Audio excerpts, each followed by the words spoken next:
highlights of the juice. Yeah, and boy. on this day, it is a final.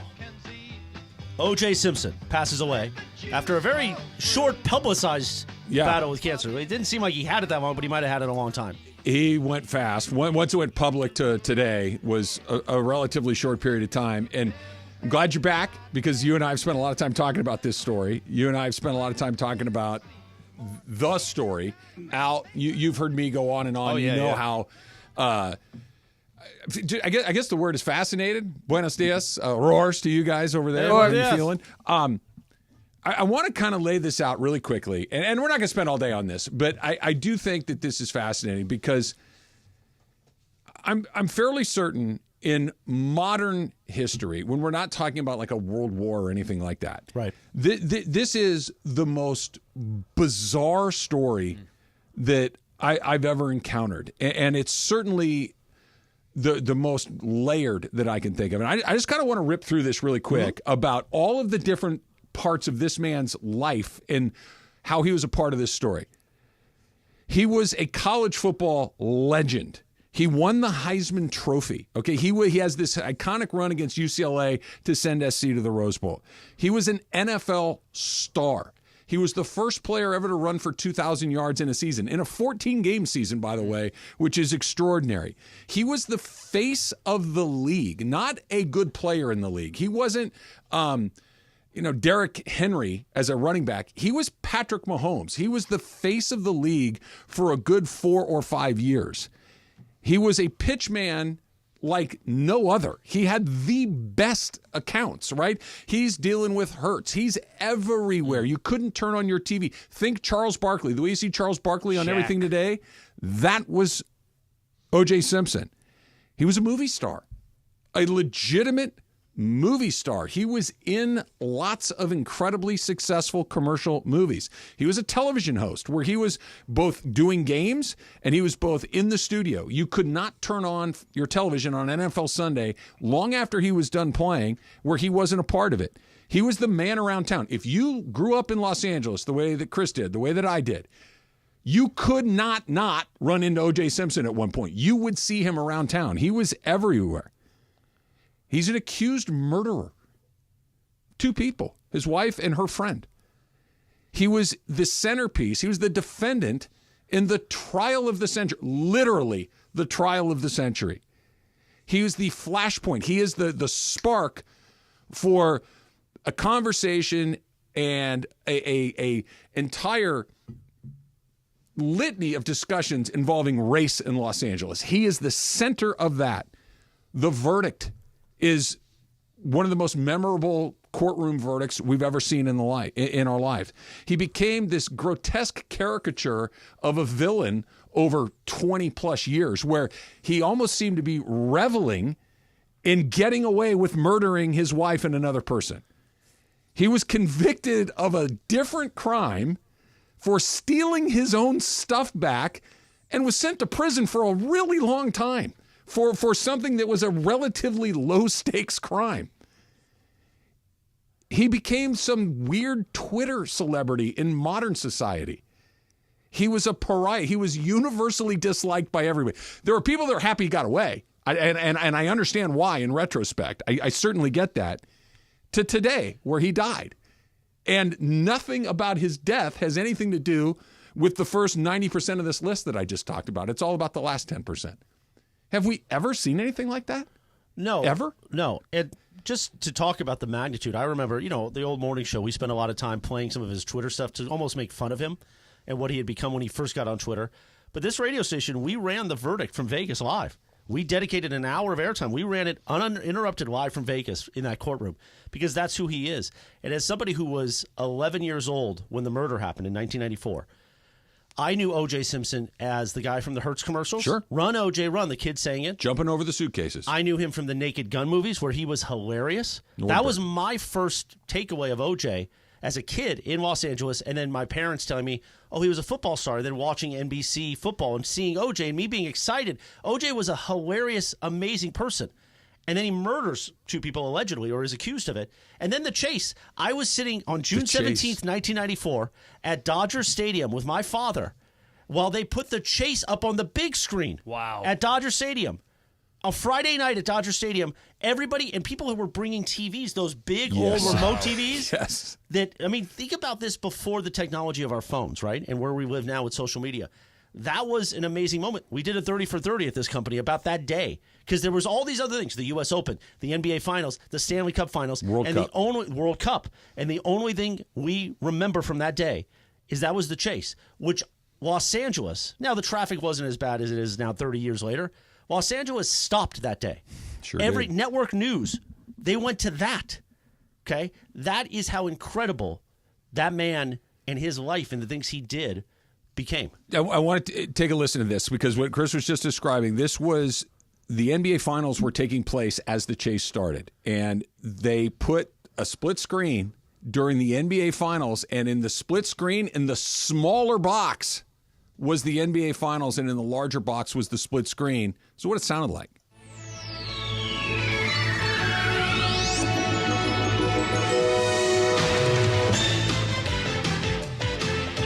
This is the NBA on NBC. The 1994 NBA Finals. Tonight, Game 5. 6:39 remaining in this first half. Knicks by 2. We are looking at live pictures of Interstate 5 in Los Angeles. We believe that white vehicle, which is being trailed by a phalanx of California Highway Patrol cars and helicopters, belongs to Al Cowlings, who disappeared with OJ Simpson earlier today, shortly after Mr. Simpson was informed that he was going to be formally charged with the murder of his wife and the young man who was with her at the time. It is the latest bizarre development in a string of bizarre and shocking developments that have been going on all day long. That, of course, is Tom Brokaw, who is the NBC Nightly News anchor forever and ever. You heard Marv Albert's voice in there as well. Bob Costas was a part of the coverage at that point. Well, I think what's interesting is to how I've worked with Bob. I worked on his radio show for 2 years. And I always brought up, because I'm obsessed with that time, growing up in Los Angeles in that time. And we don't even need to get into the riots that happened 2 years prior that then was influencing that trial. But Bob, to me, is one of the smartest human beings I know and I've ever worked around. And the fact that he called him, OJ called to try to talk to Bob from the chase. Yeah. And Bob, Al Michaels, everybody that touched OJ believed OJ. There's no way you could have done this. Until the chase happened and they're like, well, wait a minute. And then it was sort of, well, and because remember, we didn't live in a social media era. So all the issues, we didn't know this stuff. All the issues that had happened with his ex-wife, Nicole, and the domestic violence, we didn't know about it. He was never arrested for it. It was very... Made it go away. Of course. So OJ was a revered human being in this city. By almost everybody, and the only person that I can come close to kind of comparing him to in modern terms, who was a star athlete, who was one of the best athletes of his generation, who became this pitch man that every time he turned on the TV, who is liked by everybody, black, white, and everybody in between, who is kind of got this, you just see him and you're happy to see him, is Charles Barkley. He's the only one that I think kind of checks as many boxes as O.J. Simpson did. Yeah. But is he as beloved? I think a lot of people dislike Charles. Nobody disliked OJ. I think it's close. I really do. I don't think a ton of people dislike Charles. I think people kind of roll their eyes at Charles, but I don't think people dislike him. I think they're kind of like, there he goes again. I think there's that element of it, but you're right that OJ was one of those people that you just, not OJ. OJ couldn't have done something like this. And I'm glad you brought up Bob and Al Michaels, because my grandfather is a USC alum. My grandfather was the host of the John McKay Show with John McKay. My grandfather graduated from SC, adored SC, and SC football was one of the most important things in life. My grandfather was an educated man, a thoughtful man, a kind man, and not prone to fandom. Right? He was a journalist, basically. He didn't want to believe it. A lot of people didn't want to believe it. And as the trial started to unfold, my grandfather, who's one of the most reasonable, thoughtful, educated people I've ever known in my life, didn't want to believe it. And it's like, this piece of evidence and this piece of evidence. He's like, well, it could be. And it's like, Gramps, come on, man. And that, and not to, I don't want to discuss the trial, but that's the sort of power that he held over people, really smart people. Bob Costas, Al Michaels, like you're talking about. I know nobody else knows my grandfather, but my grandfather was one of those people I held in incredibly high regard as far as thoughtfulness and intellect and reason. And he got caught up in it. This city was taken over that year by the trial. KNX 1070, news radio. And this is in the old days of radio, so everybody had monster ratings and everybody had monster revenue. They dedicated a year to their weekday content running the trial. Every day. We would drive. I mean, I'm a little bit older than you, so I was working when the trial was taking place. And when I was done with the show, working with Jim, I would get in my car and I would drive to my other job, and it would take me an hour or so to get there. I would listen to the whole trial. Yeah. It was like play-by-play of the trial. You were literally listening to a trial on the radio, and it was riveting. That's so crazy. Riveting. Well, Jim Rome. What's interesting about that is, I think that as much as all this is happening in L.A., it was so not tied just to L.A. The whole country. Right. The whole country. The was country glued changed into it. because of this. The whole country was glued to it. And I'll take back when you were listing down all the things of look at OJ's career. Oh, there's definitely items there. I'm like, oh, okay, I'm still don't know OJ Simpson. The OJ Simpson I know was a Naked Gun. Right. And the OJ Simpson I know was, hey, you're in middle school. There's a trial going on right now, and we're going to put this trial on while you're in middle school. We're going to roll out that TV, and we're going to be in El Cajon. You know what I'm saying? Yeah. It wasn't the way you guys describe it, had such a local feel to it. But I think past that local feel, it was everywhere. Of course everyone was glued into it. And October 3rd, 1995, when the verdict came, I remember for the first time I saw people disagree about something, right? We had family friends that were African American that felt one way, while other people in our work circle, because I was part of a station that my dad was part of as a kid, and we had an event that night, and you saw for my first time ever the divide in people going free OJ and other people going, oh my God, how did this happen? It was, Chris, I'm so glad you said that, because it was both sides were looking at the other side like, how do you not get this? Right. Like, and it wasn't one of these, it was, how do you not understand what just happened? There was the side of course he did. Look at all this, the DNA and all these stuff, blah, blah, blah. And there's you don't understand that the cops are constantly framing people for things that they didn't do? How do you not get that? And since then, think about the media coverage to that topic. Different documentaries that have been done about the riots. Of course, OJ Made in America, probably the greatest thing this company has ever put out. They won an Academy Award. The People vs. OJ, the FX series. Another quick thing, January 1997, the civil trial, which he lost, which never paid back, and that was in Santa Monica. The network news cut into the State of the Union. It was President Bill Clinton. Oh, my God. His second to final, no, it would have been his third to final State of the Union at that point. But they cut into that to bring us the verdict. That's how much power, even being acquitted for murder, the civil trial still did. Because that's, in that time, before social media, before 24-hour news, how big and powerful this was. It created 24-hour news to a point where you would turn on, I would wait until Dateline. Dateline was like a once-a-week show. Okay, and they would talk about, exploding mufflers and things like that. It was this show. It's just kind of like sensational TV news stuff. And then it became a nightly show where all they did was break down the OJ trial. And you'd wait around. And quite frankly, for large chunks of time, nothing really happened. Right? No. It just little things here and little things there, and very procedural court kind of stuff would happen. But and you were it. hanging on they it. wanted to consume like it. Every single word. Larry King, who was famous already, went to stratospheric levels of fame.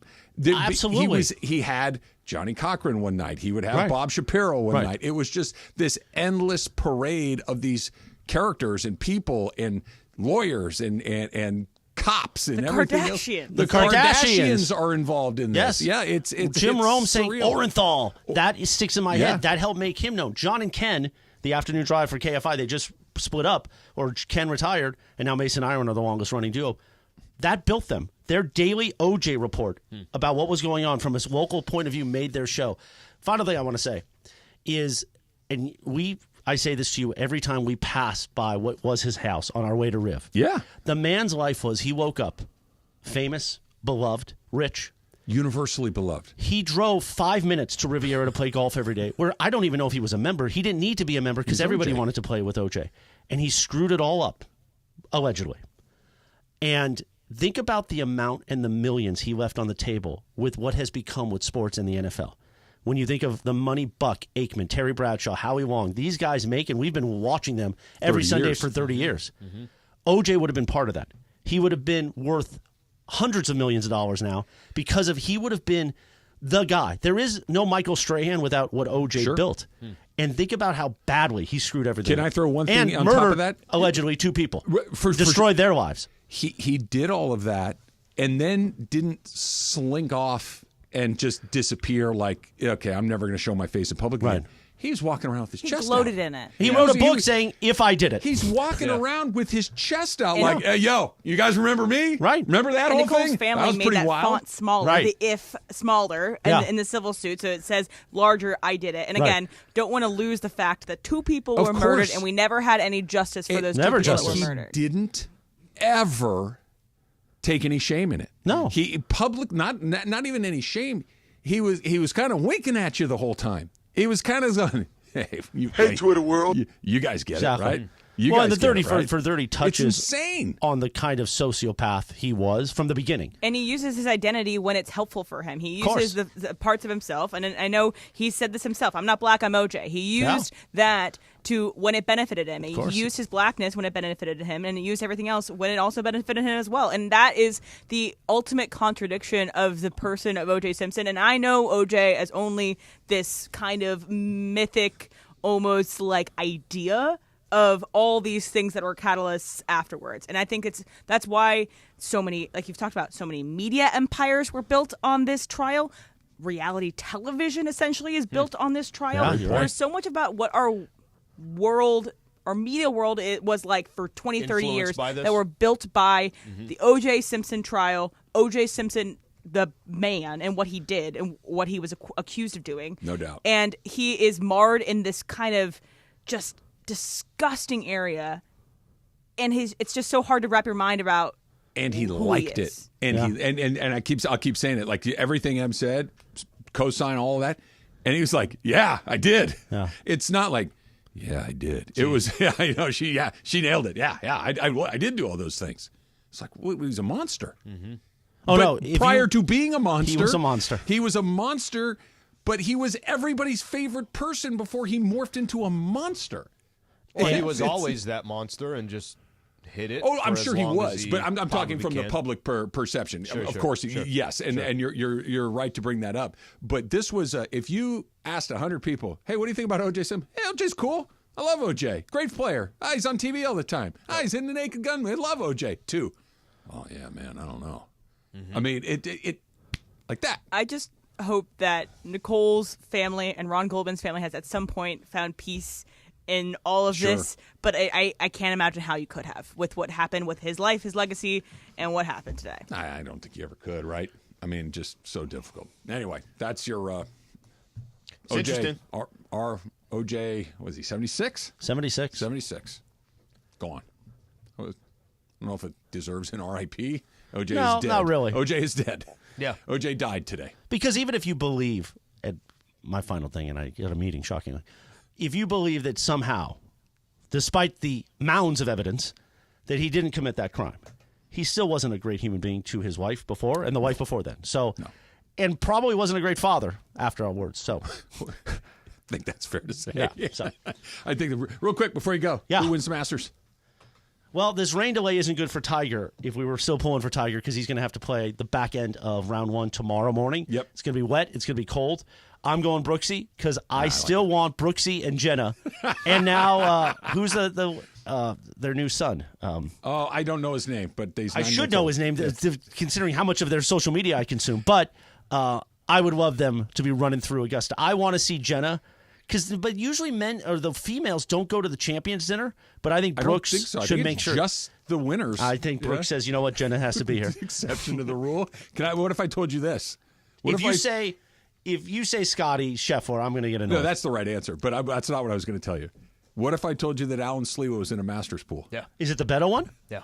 Who'd you take? Well, We're we gonna should get talk into about that that. next. Okay. We're going to Yeah. get into that. You're By right. the way, if you ask me now who'd you take, I would need like a few minutes to log in and See, figure out how now I this is feel. like Godfather 3. I'm trying to get out of here, and you're going to pull me back in for one segment. One more. All right, we'll do one more. It's coming up next. It's Travis and Sliwa, 710 ESPN. And for the ones who get it done, Grainger offers high-quality supplies and solutions for every industry, as well as access to product specialists who have the knowledge and experience to answer your toughest questions. Plus, their commitment to being your safety partner can help you keep your facility safe and your people safer. Call, click Grainger.com, or just stop by.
Yes, the sound of spring, the azaleas. That's an old morning show, but when we did Tiger updates, the azaleas. Yes, it was. The egg sandwiches. Welcome, friends. The pageantry. The mystery. Although Travis sent me a text yesterday that about part of the mystery of the Masters that I didn't know about, the history of that. Oh, yeah. How about that? And it's not about these birds you're hearing, not real birds, computer-generated birds. Anyway, it is Masters time. AI. And unfortunately, the Masters was delayed already this morning because of rain, but it's supposed to be sunshine the rest of the way. But it's nice out there right now. I'm looking at it on my laptop. Listen, we're not going to get into a political statement, but climates have changed just a bit. So the Masters keeps running into weather now every year, which 10 years ago, I don't remember that ever happening. It'll probably be 95 degrees on Sunday, too. It'll be no big deal. Weather's weather. Jordan's always been crazy. Come on. Told you. Welcome, friends. I saw yesterday on Twitter I was in conference. Did you get to hear it? I didn't get to hear it, but I saw you were doing Ask Billy. I would like you to go back and listen to it and give me your thoughts, because I don't know if anybody appreciates Billy like Chris Morales does. He did it from 10:45 to 12:15. I love it. Numbers were up. It is Masters time, and apparently the one and only Alan Sliwa, who has no connection to the golf world because you don't play golf. You said you have a few times. But do you still own clubs or no? Have clubs, but I took them out of the trunk. Oh, okay. Clubs were in the trunk for like 4 years. So did Beto reach out and say, hey, you should join the pool? We mentioned it yesterday. You were talking to John about it. You guys mentioned Beto's pool. And so he sends me a link to it, and my response was like, yeah, probably not for me. He says no science to it, just pick guys. I don't know That's why. basically I right. don't But you know how Beto's pools work, right? You never see the money. You could win, but it's like, oh, no, I Venmo you. Yeah, I already Venmoed too, so I think that you're already in. investment's gone. So it's a $20, 20 credit buy-in, let's say, right? And I don't know if Beto's taking VIG on the whole process. Beto, once he got everybody's bets last night, he was at Del Rey and Pico Rivera having dinner. So he talked you into it. All right, so he taught me into it. Okay, so I got my pick. So I didn't know what the hell I was doing. Okay. I just clicked the link. It says tiers, tier 1, tier 2, go So all the way down. Basically, it's broken into 6 tiers with the top guys in tier 1, second tier guys in tier 2, and you get to pick. You only pick one. So you can't pick like Scotty Scheffler and John Rahm. Right. You can't pick them both. They're both in tier 1. You only get one from this group, that group. So you had your 6 guys. Okay, so when I started mentioning this to you, I wish I had some of this information, but let's just go through my list here real quick. My tier 1 pick. Do you have Angel Cabrera winning it all? Is he still locked up? I think so. Locked up. You got Scotty Stricker? Is that who it was? I got No, Jordan. no. That doesn't matter. Steve Stricker. Steve Stricker, yeah. Yeah. I got Jordan Spieth with my tier 1. That's What? your A player. Yeah. Okay. Okay. So Jordan Spieth apparently is dealing with a 'Cause you fairly guys serious wrist injury. You guys could say whatever you want. If you said really good pick, I'd believe you. If you said Al, you're an idiot, I'd believe so you. here's you want the good news or the bad news? Bad news. The bad news is he has no chance of winning this tournament. The good news is 10 years ago he did. The good news is that he frequently plays well in this tournament. Okay, so we'll take that. He had the Jordan Slam years ago, 10 By years the way, ago. why didn't they have next to the tier 1, hey, his wrist is bothering him? Can I get that information? Listen, this ain't like LeBron, okay? He's not going right. to tell us 2 hours before. That's right. Okay, Justin. Flu game, man. Justin Thomas with my Boy. tier 2. Now, here's the thing. He's best friends with Tiger. I do an impression of Charlie Woods, Tiger's son, calling him, hey, JT, what's going on? What does oh boy mean? He has no shot of even if there is no more cut now, right? Well, there is. There but the guys He's that not gonna get, make to the weekend? The guys that get cut are like the 60-year-olds that are playing in this. Because Right. if you win the Masters, you get to play forever until the Masters says you're not invited anymore, and that's usually around 60. Early It's 60s. kind of like winning Personality of the Year at this station. I could show up at any point now for the rest of my life. Very similar. All right, But real quick before we move on from Justin Thomas, he had who is arguably one of the best caddies ever, Bones McKay, right? And he was on Mickelson's bag forever. He is about as legit of a caddy as exists. Okay. Justin Thomas just fired him because he can't get out of his own way, and he So maybe that's a good has sign not right there. played good golf in 2 years. It's the caddy's fault. All right, my tier 3 pick, Jason Day. vertigo. What are you talking about? Yes, vertigo. He does. Like right now or always? No, just kind of always. Always? Yeah, But wasn't he in? He was. wait a minute. he's peaks and valleys. He was kind of in contention last year, wasn't he? He would look if his vertigo's not too bad, he might show up and do okay. Based off of your guys' response What's so tier far, these are the 3 worst picks you could have picked. They're not great. They're not great. You would have had a better chance going Tiger on one of those. Okay, Well, he question. wasn't- Can he you was pick tier anybody you later. want, or do you? Is it kind of draft? It appears you can, based on what Slee did. So they're But there's broken like- into 6 tiers, Yeah. and there's like 10 guys in each tier. You have to Okay, pick one from each tier. But you don't have to if you picked Tiger, he could also pick Tiger. Correct. Right. Doesn't Got matter. it. Okay. Yeah, it doesn't matter. Okay. ahead. What's tier 4? Let's keep going. Tier 4. I got Ricky Fowler as tier 4. Now, I like that pick because I love Ricky. Well, that's why I picked him, just because I like him. Ricky has not come. Well, he came close once. He finished second at a major, right? He's been close a couple times. Yeah. But that was like 7 years ago. No, the U.S. Open in 23, he finished second. So, yeah, last year. Yeah. He was very close. And he's universally liked. Mm-hmm. He's a really popular player on tour. He's kind. He's thoughtful. He'll do every interview. He's kind? Well, here's the thing. He also won the par 3 contest yesterday. Okay. No one that's won the par 3 contest has ever won the Masters. It's never happened before. And one last thing about Ricky Fowler. Yep. The second he gets close, he will chokes. panic. And that's his signature. His calling card is, wait, this is important? Okay, I'm going to. He's like Dave Roberts in the playoffs. That's pretty damn good. He's the second it gets close, he's like, wait, this is a major? Okay, I'm going to go shoot 80. Is he like Dave or is he like Mookie and Freddie? No, he's like Dave because actually, it's every time. I like that. I mean, I've started to 21. refine my bits. He's like Dave in in a full 162 game season playoffs. Or like I say, LeBron hasn't won an 82 game season final in 8 years. Go ahead, continue. He's Dave Roberts. That's perfect. My tier 5. Tier 5. Hey, man, that's Braun. Probably would have killed it in 2006. Sergio Garcia. Of all of your picks, this is the best one. I would agree with that. Yeah. Really? Because, first of all, he's a Tier 5 guy, so he doesn't have much of a chance to be, but nobody in Tier 5 does. Yeah. He plays well at this golf course almost every time. Okay. Yeah. Almost every time. And he's actually still kind of playing well at LIV. A lot of these guys are not. Sergio's your best. Wrist injury, guy that just fired his caddy, other people that just have What's health Tier 6? issues. Tier 6 final one is just a personal pick because I love the guy, Bubba Watson. That's my not a chance. But he is a Masters champion. Why do you like Bubba Watson? Because he was the winner of least popular player on tour like 6 years in a row. All right, well, let me tell you this. I don't know anything about him. The only thing I know about him, what was it, a commercial that he did?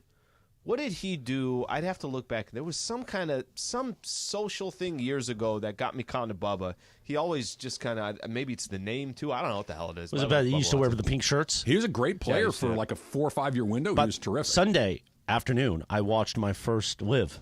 Oh, you did? I did. And it was enjoyable. The broadcast on the CW here locally. This is the one they played at Trump National? I guess. I think so, yeah. The commentary was tight. It moved quickly. The on-screen graphics are not what a golf tournament should be. There's too many colors going on. I have no clue about the teams. But the actual golf wasn't horrible. I don't like seeing guys in shorts. Yeah, I know that's just weird by me, but I always wear pants on a golf course. So even if it's 102. Well, you get to feel the turn. Well, I need to feel the turn in the boost caboose. Later, what I need you to do, yes, I need you to give me the NBA comp. Okay, I like every this. one of these golfers that I picked. You can say, hey, that player is the Houston Rockets. This is what he did with the Oscars. Okay. I had to give him all the Oscar race breakdowns. I had to do it in NBA or athletes form, so you have to do this year. I don't want to spoil the bit at all, but you will not be hearing the word Denver Nuggets. You will not who is or the, Boston Celtics. Who is the pick everybody like Scheffler, Rahm, and Koepka. Right? Yeah, I would go Brooksy, Scheffler. Did you do the same? I didn't do the pool because again, I could just give Beto $20, so I could win. I'm not getting it back, so it doesn't matter. I want Brooksy personally. I always want Tiger. Tiger will.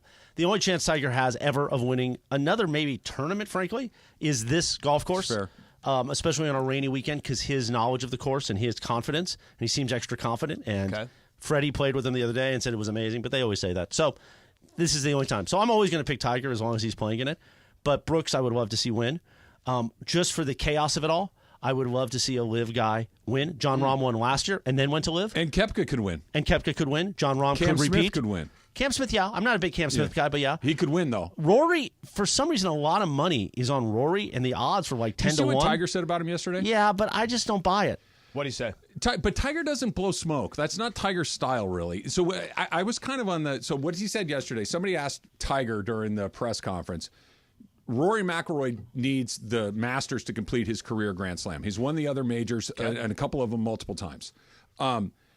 And they said, hey, Tiger, do you think he's ever going to get it? He goes, there's no doubt in my mind he's going to get it. It's going to happen for sure. He goes, I don't know when. He's way too good of a player. This golf course is set up way too much in his favor for it not to happen. Tiger didn't say stuff like that. Tiger does not blow smoke. I thought that was meaningful. Did he say anything about Spieth? He did not. Okay. Everybody kind of feels the same about Spieth.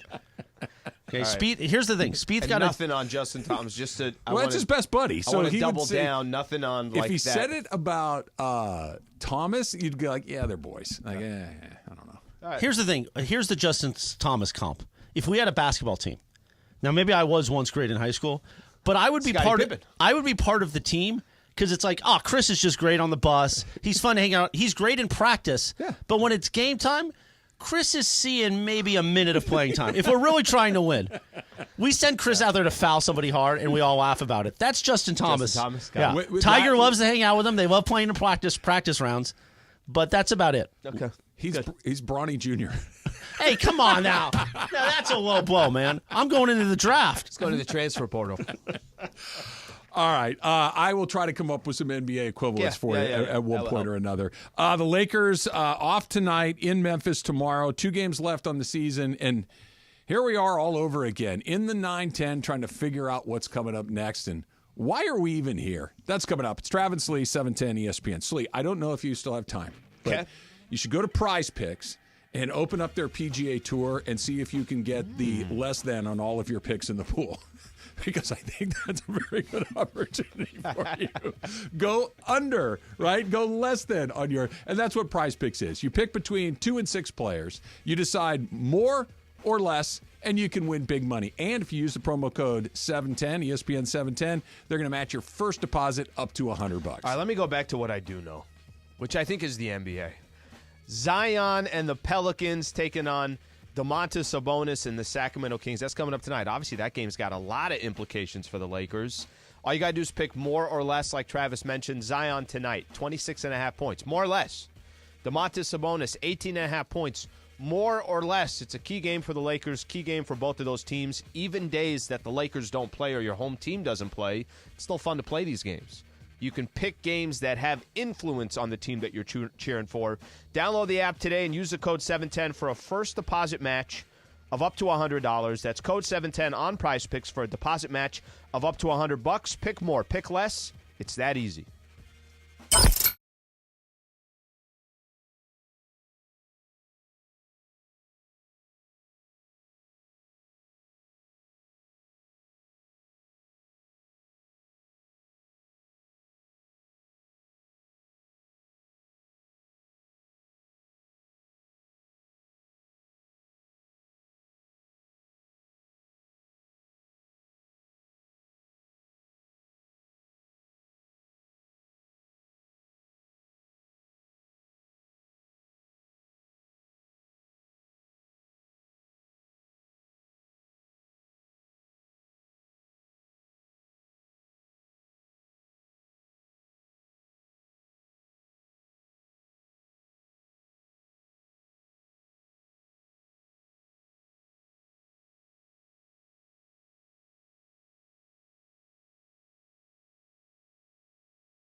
ESPN.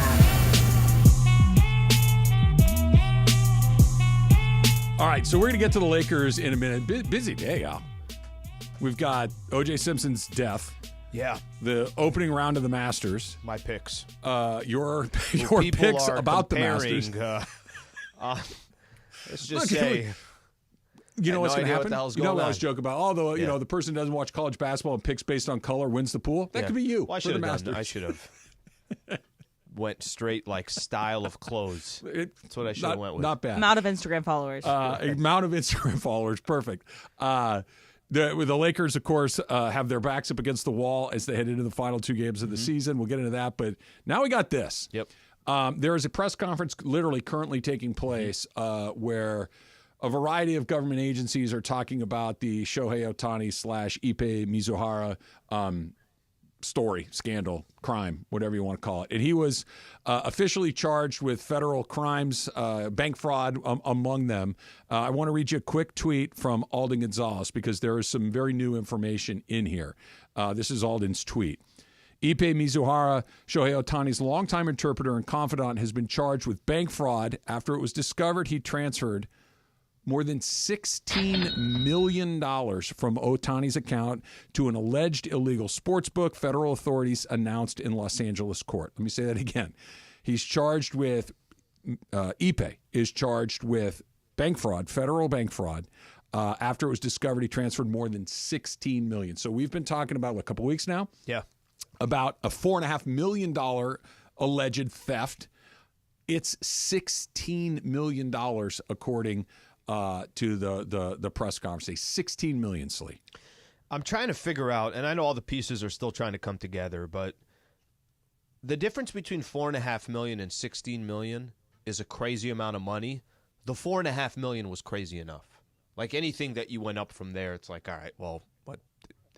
4.5 to 60, it's still $4.5 million. Sure.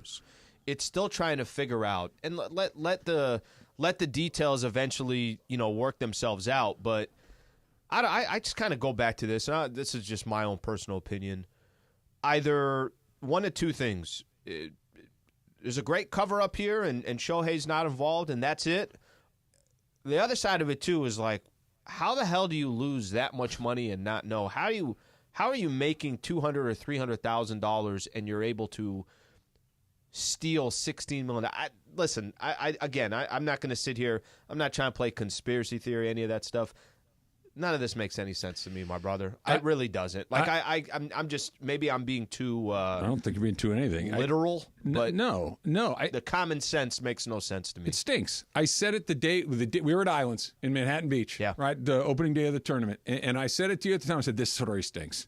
This story stinks. I don't know what the truth is. I know that what we're hearing today, and for the couple of days after, it stinks. This stinks.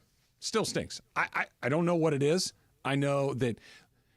There's a couple of things here. Number one, how often does a story of this magnitude, is it the thing that we're told it is first before it's actually, it wasn't that, it was this? Yep. Almost always. Mm-hmm. Okay, so we're still in the process of figuring what the next thing is. Maybe this is the first step in that direction. Hey, guys, it actually isn't even 4.5.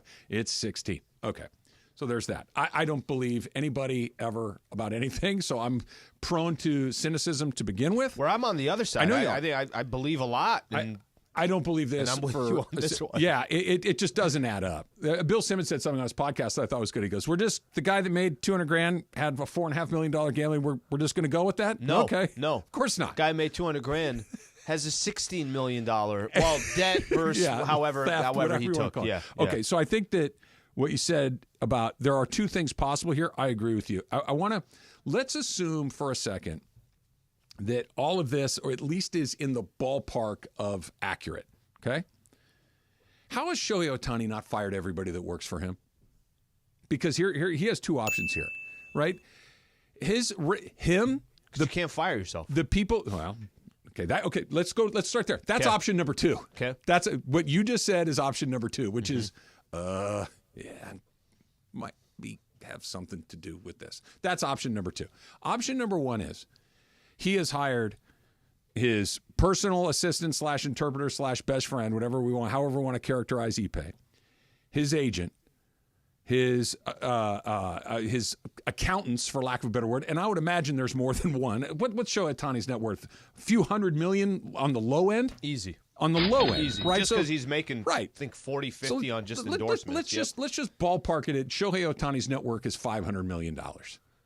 He doesn't have a guy hammering out his taxes on the last day of the tax season. Okay, he's got a team of financial people investing his money, managing his money, keeping an eye on their money. Right. Shohei Ohtani is a $100 million corporation. Mm-hmm. He's got a lot of people that have their eyes and ears on this. Nobody caught a $16 million theft. Now let's play it out for a second. Let's assume that they didn't.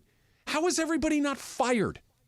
How agent fired, accountant fired, financial advisor fired. Yep. All of you guys missed this? I hire you to do this for me. How are you? What? All of you out. Okay? That's not what's happened. Okay? This is not a child. This is not a child actor who's been taken advantage of by the adults in the room. Shohei Ohtani's a 30-year-old man. He's the most powerful athlete right now in the world. Put him as top 5 most powerful athletes in the world. How is he just kind of like, oh yeah, I mean, I guess they got my money. Or take control. Or if this guy took $16 million, how many more people took more money? Yes. You know what I'm saying? Yes. So Dylan Hernandez is reporting this from the live press conference here. So he's reporting Mizuhara allegedly impersonated Ohtani in conversations with the bank. So again, but that doesn't mean that Ohtani shouldn't notice eventually. That he shouldn't notice eventually, and this might be the greatest criminal I've ever heard of. You're right about that. I'm serious. This is the dozens of people that, and it's probably not even dozens. It's probably hundreds of people that are invested in Team Ohtani, Ohtani the corporation, not Ohtani the man. Mm-hmm. That at some point somebody goes, "Hey, Shohei, there's 16 million going out here. We don't have that. This isn't accounted for in anywhere in our ledger. Like, where is this money going? We're missing it. What's going? Not one person caught it, but the LA Times and ESPN found it, and it was from 2001 to 2024, or 2021 to 2024. It 3 year span stinks to high heaven $4 because million a year. He either is an insane moron, which I don't think he is. I don't either.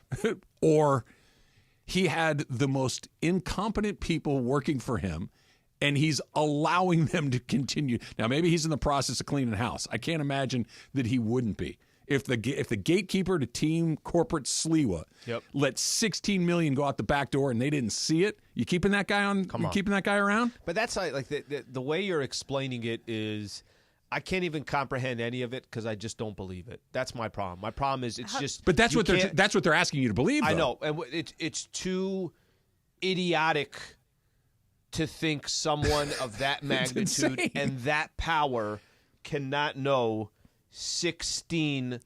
By the way, I don't even want to use a 16. If it was just the 4.5 that we were talking about, that was enough. Yes. This is just more absurd of a story. Four times that almost. Right. And how does Mizuhara hide that much money from tax and other things? Yeah. How does that even happen? These are all questions that need to be answered. These are all questions that at least need to be asked to him and see how he answers. Like, how do you continue to let the people that are the gatekeepers to your corporation, your corporate identity, your fortune, your literal fortune? Yeah, you got it.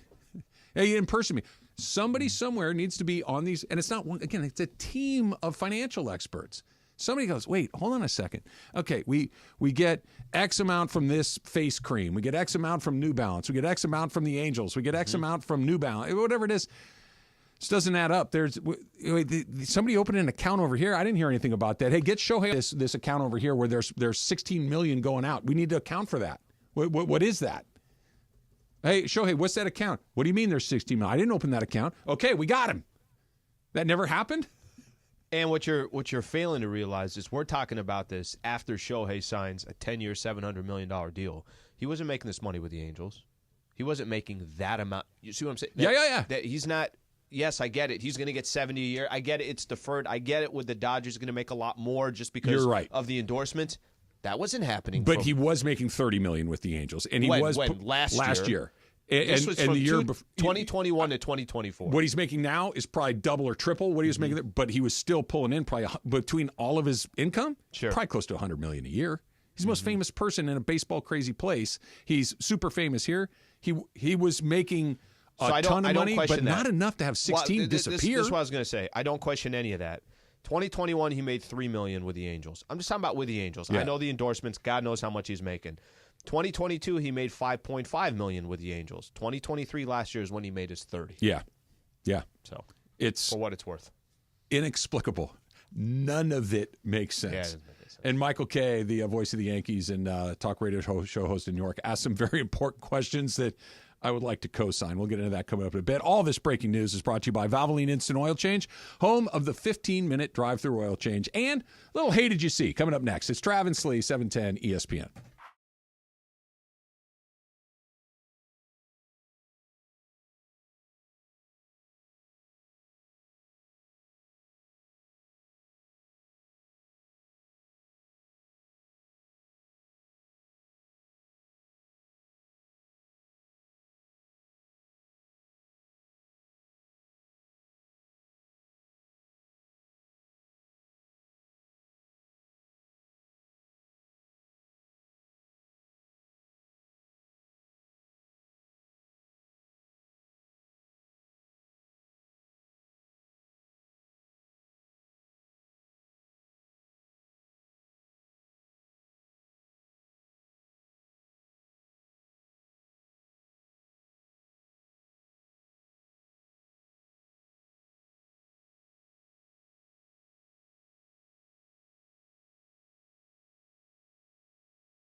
Only getting one pick in Tier 6. Beto gave me confidence, and Travis took it away. No, what I told you is two things can be true at the same time, which is your picks are terrible, and you can still win the win. whole thing. Both of those things are true. Good luck. Hey, buenos dias. Buena suerte. Exactly. Well said, I Travis. surprised you, Well said. didn't I? Yeah, you did. Yes, you did. So buenos dias. Buenos dias. So we gotta make this quick. We gotta make this quick because we're against the clock here. So I sent you guys. I've a been video. told the clock doesn't matter anymore. Oh, okay, cool. Then let's take this thing. Nothing very matters slow. anymore. That's We're right. all living Who in a cares? chaotic That's right. environment. 16 mil. It's a lot so far. God. What's up? All right, fool. So I don't know if you guys saw this, but I sent you guys the clip. I saw this on the news. So there's a guy who dressed up with a trash bag, went over to somebody's front door. He was caught on camera by the front door camera, The Ring. the Ring camera, and he's stealing Amazon packages. Okay. Have you guys ever gotten an Amazon package stolen? Yes. Okay. Just where, like I don't even remember what it was. It wasn't something super important. It was like toothpaste and stuff like that. Right. And Amazon said package delivered, and Susan goes, "It's not here." And Right. you're like, "It's delivered." Like, it's not here. Like, it's gone. So thankfully, it wasn't something super valuable. But yeah, it's happened. We had, so Michelle, condo complex, this was like, we were starting to have some trouble. The lobby there, you can see from the front door that anybody come to the lobby, all the packages were just laid out there. Well, like so Starbucks, the drinks are just there. Yeah, Right. just laid right there. So they changed it, and they put it now, it's like in another room, so nobody can see it if you're outside looking in. People were looking, trying to see. But at the time, it was like 2, 3 in the morning, and we hear this like drilling going on. I'm like, what the hell is that? And the condo is the closest thing to her unit is the closest to the front door of the lobby. It's Okay. like shares like a wall kind of thing. It's the first unit. I look out on the balcony because I go out to the balcony. There's 2 people trying to break in, and by the way, I wish I could say the word, not the smartest criminals. Like, I almost wanted to help them. Like, guys, what are you doing? The door's Hey, you clearly almost not done or you need going. help? It's 3 a.m. in the morning, and you're making a lot of drilling. noise. So I confront them from the balcony. I'm just like, literally like, what the hell are you guys doing? And then they quickly stop. They take the drill out, and then they just like run out, go down the stairs, and go. Insane. They were trying to. I get haven't the gotten Amazon. anything stolen, but my roommates have gotten things stolen from where I live right now because we're street facing. They try to kind of hide it if we're not there behind this like wall, but again, who knows? People just come up and take things, and so I haven't gotten anything stolen, but I think my roommates have. I haven't gotten anything stolen either, but I got a solution to fix this Why problem. was the guy wearing a trash bag? Because he doesn't want to get caught. Okay. And to this day, I There's don't. Ring cameras. Yeah, like okay. just like wear He a hasn't gotten hoodie or caught. something, Yeah. you know, This something was like in that. Sacramento, by the way. So, okay, there's a solution for this. Save your Amazon boxes. So everything that is unwanted in your garage, put it in those boxes. Retape it and put it in your front door and have those thieves take So you're out gonna your get, like, trash, homeboy. ripped There you underwear, go. yeah, Exactly. sock. Empty Coke cans. That's it. Fill them up with trash. Not a Let bad these fools idea. Take all this. That's what I'm saying. Maybe right? a There's Tupperware of like food Yes. that's spoiled, but keep the food in the Yes. Tupperware. Just look, I like all your that. trash. Keep your boxes, fill them up with trash, and re-put them in front of your porch or whatever. Amazing. And then have them steal your trash. There you go. Absolutely amazing. All right. Shohei did not get $4.5 million stolen from him, allegedly.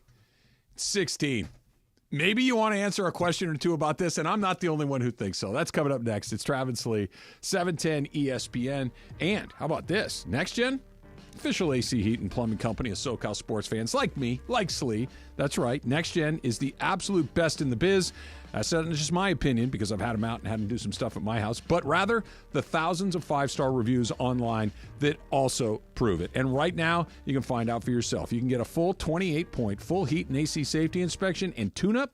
Just $44 right now through the end of the month, April 30th. That's right, just $44 to ensure your system stays running strong all year long. And they'll even throw in a free air filter at no extra charge. Look, it was hot yesterday. It's about to be hot full time. Make sure that your system is running at its absolute best. And if you got that weirdo drain in your house, like the one we have here at work, how about a drain cleaning with camera inspection for just $44? Never before seen pricing from NextGen. Call 833-3-NEXTGen. That's 833-NEXGEN. And Al mentioned this morning. He's got some allergies going on right now. Do you have allergies and problems? How about this? NextGen indoor air quality solutions to fit any budget. Again, same number, 833-3-NEXTGen or nextgenairandplumbing.com to schedule online. Need hot water faster? Try the NRCR from Norient.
You want some good news, Al?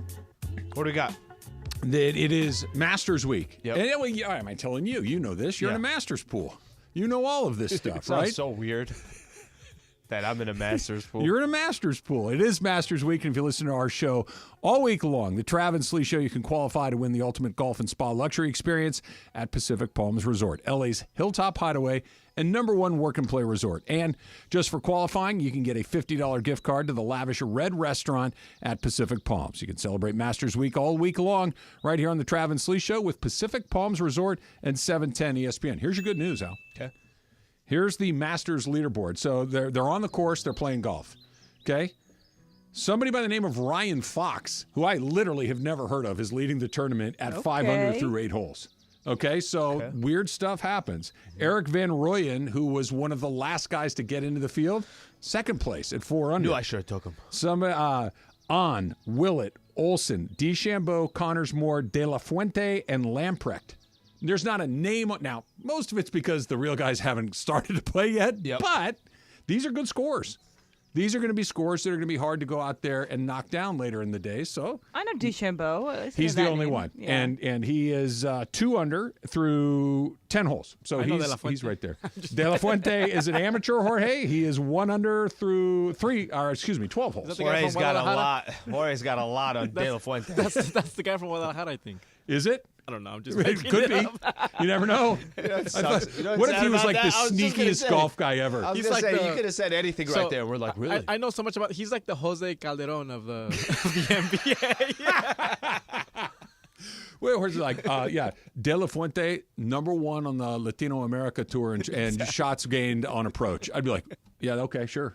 I don't know. That's a good pull. You should have picked that guy. That's a good pull right there. It's pretty great. Yeah, you should have taken De La. He's an amateur.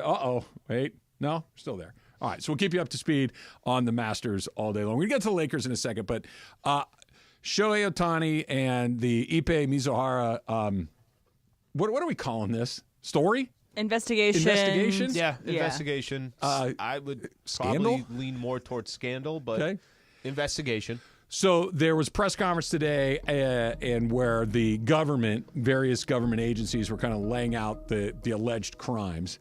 And now we know that it wasn't just a purported $4.5 million theft, but rather maybe as much as $16 million.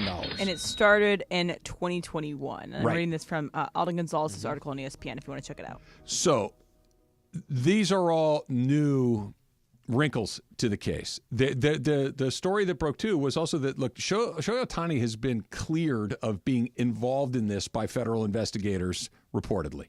Okay. Yeah, the bookie and basically Ippei is who they're going after. Right. Mm-hmm. Michael Kay, who's the voice of the Yankees, and also does talk show in New York City, I think is speaking for a lot. And look, I'm a Dodger fan. I would love for this to just go away and we never talk about it again. But I'm also somebody that loves a story. And I'm also somebody that I think I've got a pretty finely tuned BS detector. Mm-hmm. This story stinks. I don't know what the truth is, but I know that this story stinks. Here's Michael Kay. Fans don't care about this. The guy has never had to take questions on this. Not once. Not once. What other athlete in any professional sport would be allowed to remain mum, not say a word other than a prepared statement, and never take a question? Did you gamble on baseball? But you know what's interesting, Michael, is that the biggest problem with Major League Baseball is working in their favor in this situation. It's a regional sport. It was a big deal for a little bit, and then we kind of settle in. But it's not a regional sport when it comes to a Dodger and the biggest name in the sport. But no one cares anymore. Like if this had been LeBron James, it would be going on and on and on. I mean, Ohtani's a name, but let's face it, Michael, it's a name that resonates with a lot of people, but he's played in the West Coast his entire life. People are focused on their teams. Yankee fans are watching the Yankees. Met fans are watching the Mets, and now they've kind of settled into the season. It was a story before the season started, and once we started playing, nobody's focused on it because they only care about their team and they only care about what's going on in their world. Ohtani's 3,000 miles away playing in games that right now nobody cares about. And Michael Kay went on to say, it's just amazing to me after every tough loss, Francisco Lindor, Aaron Judge, Juan Soto, they talk. This guy doesn't have to answer a question, and he's in the middle of what could be the biggest scandal in baseball history and has not answered a question. Let's assume that's a good question. Can I give it You know what his partner on there saying, why am I drawing a blank on his partner? He's got some of the best rants on LaGreca? Yeah, Don LaGreca. Let's assume it wasn't Shohei. They just brought up if it was LeBron, maybe this is a different type of story. I don't disagree with that. And I don't know if that just has to do with here's a player that we know, here's a player that does talk, here's a player that we followed since high school, here's a player that's been in front of the limelight for 20-plus years in front of every single media company that represents not just this country but anywhere else that you're talking NBA basketball. Sure. I don't know if there's something to that, but tell me a baseball player, if they were in this position and it wasn't Shohei, where you think, hey, no, we're going to follow this like no tomorrow. Because it did, a couple weeks ago, this was hot. Yeah. And then a day went by, it was a little You're right. quieter. And a weekend went by, and it was a little quieter. And the only reason why it's a conversation again now is because there's new information. 16 million. And you said it. You said this. You're like, look, new information will come. When it comes, it will become a story again. Does it have anything to do that this is Shohei, that that's part of the reason why maybe it is a little quieter, that maybe he's not being asked these questions? I think that in this particular case, this is another very good example of everybody's kind of right. LaGreca is right in the sense that baseball is regional, and because this isn't happening in the NFL or even maybe the NFL, if Patrick Mahomes were involved in this, they're talking about it outside of Kansas City. Of course. Right? If LeBron James or Kevin Durant or Steph Curry, take the biggest top names, players, take the biggest names in the NBA, it's a big story.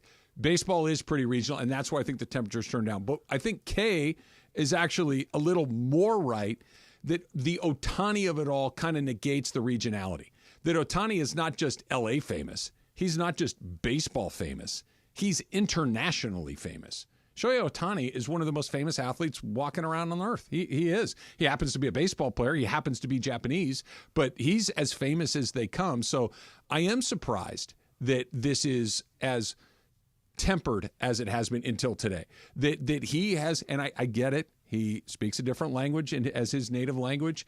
There are things that trying to interpret from Japanese to English, from my understanding, can get very tricky and complicated. I understand that. Fair enough. Hadn't had to answer anything. That's really odd. Here's the thing. If I were given the opportunity to ask him a question, I would start with what you and I were talking about a second ago. Why haven't you fired everybody? How did everybody miss this? You maybe aren't watching your finances day to day, dollar to dollar. Have other people doing it. You're paying other people to do it. You're trusting other people to do it. And there was a failure on literally every single level. How do you plan to address that moving forward? Can I go back to the other thing, too? But isn't that an interesting question? It's a very interesting question. How did your agent miss it? How did all of your accountants miss it? How did your financial team miss it? How did everybody miss this? I'm reading the criminal complaint. It's 37 pages long, so I haven't gone through all of it. I'm reading it. Start at 14. Goodness gracious. So, yes. But in it, it's laid out that it looks like Mizuhara Ippei changed his information on his bank statements. Okay. Basically changed the passwords, changed everything, so everything was connected to Ippei, not to Ohtani. So he was in control, and Ohtani seemed to have given control to Ippei to do all these things. And additionally, Mizuhara had texted Bookmaker 1, the other alleged person, in encrypted messages saying that he was caught, that he was the person taking all this money away. So that is... Okay, I want to stop you right there because I don't want to lose the thought.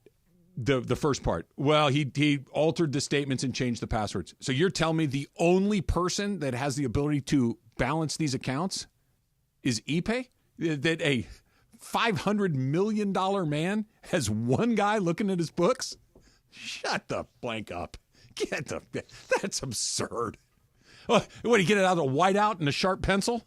Get out of here. This is ridiculous. He is either the greatest criminal to ever commit a crime. He changed the passwords. How could we ever catch Either you? the greatest criminal to ever to ever commit a crime, or like what you said, when Emily was talking and going through the 36 page, or he's a freaking moron. And does anybody here think he's a moron? No. Me neither. So what are our options? Do you remember the first time he found out about this? It was in Korea. while Ippei was addressing the team, that was the first time he found out about it?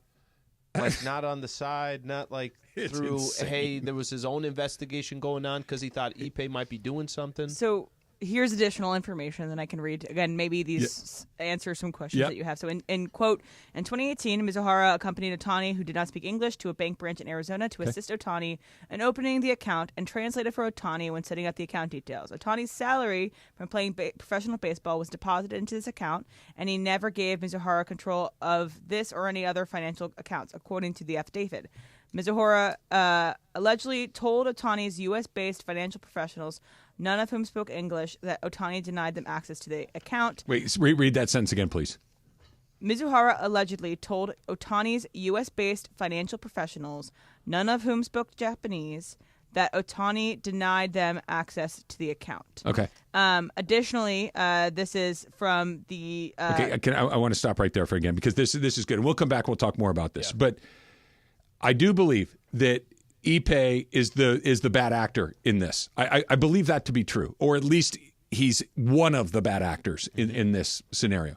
That scenario of them walking into a bank and him saying, "Hi, I'm here with Shohei Ohtani." Yep. People are going to stand up early. He doesn't speak English. I'm his translator. Okay. What would Mr. Ohtani like today? He would like this. Great. And then he translates back to Ohtani and says, "This is what we're doing." He's got a cover story. I believe all of that. I believe that to be plausibly true. No one on the other end, what Emily was just saying, where his American-based or his English-speaking-based financial advisors get a note like, "Hey, you don't have access to this," from Ippei, where he says, "Shohei doesn't want you to have access to this." No one goes back to Ohtani for this and say, "Hey, just so I have this clear," to Ohtani, not through Ippei. Like, this is one of these things, 101. Like, trust and verify, right? Okay, yeah, cool. I get you, Ippei, you're his guy and all that, but I'm going to need to hear this from a second person because I don't speak his language and he doesn't speak mine. You can't be the only person telling me what this is. I have to get a second person in here because I can't take, there's too much money on the table. There's too much at stake. I need a second person to go, "Yep, that's what it is." You know what? Probably a third. Don't you have to have, like, even banks? Aren't banks have to? Of course. The verifications for banks. Go try to pull right now $1,000 out of your account. Okay. No. So that's, I won't try to do it. You go try to pull $1,000 out of my account. Real quick, let's put a pin in this. Let's come back on the other side because there's a banking story that I want to tell you, Slee, that just kind of, I think, points to what you're talking about. And this idea that Ippei could dupe a $500 million corporation because he walked into a bank and then changed a password on a phone, it's just silly. It's just really silly. It's coming up next. Plus, a little bit of Lakers and back against the wall all over again. Yep. Why? That's next. It's Travis and Sliwa, 710 ESPN. Hey, you're dealing with a dead battery? Head to AutoZone, America's number one destination, number one battery destination, number one destination for a lot of things, but mostly batteries. They offer battery services like free battery testing and free battery charging. Their free battery testing can help you know if you need a new battery or not, or if you need a fresh charge. And if you happen to need a replacement, they can hook you up. And it's the only place you can find proven tough Duralast batteries. So the next time that you're having battery trouble, head to AutoZone, your battery solution and America's number one battery destination. The most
Travis and Sliwa. But do you think it's the right move? Do you think it's the right strategy? No. Live from LA Live on 710 ESPN.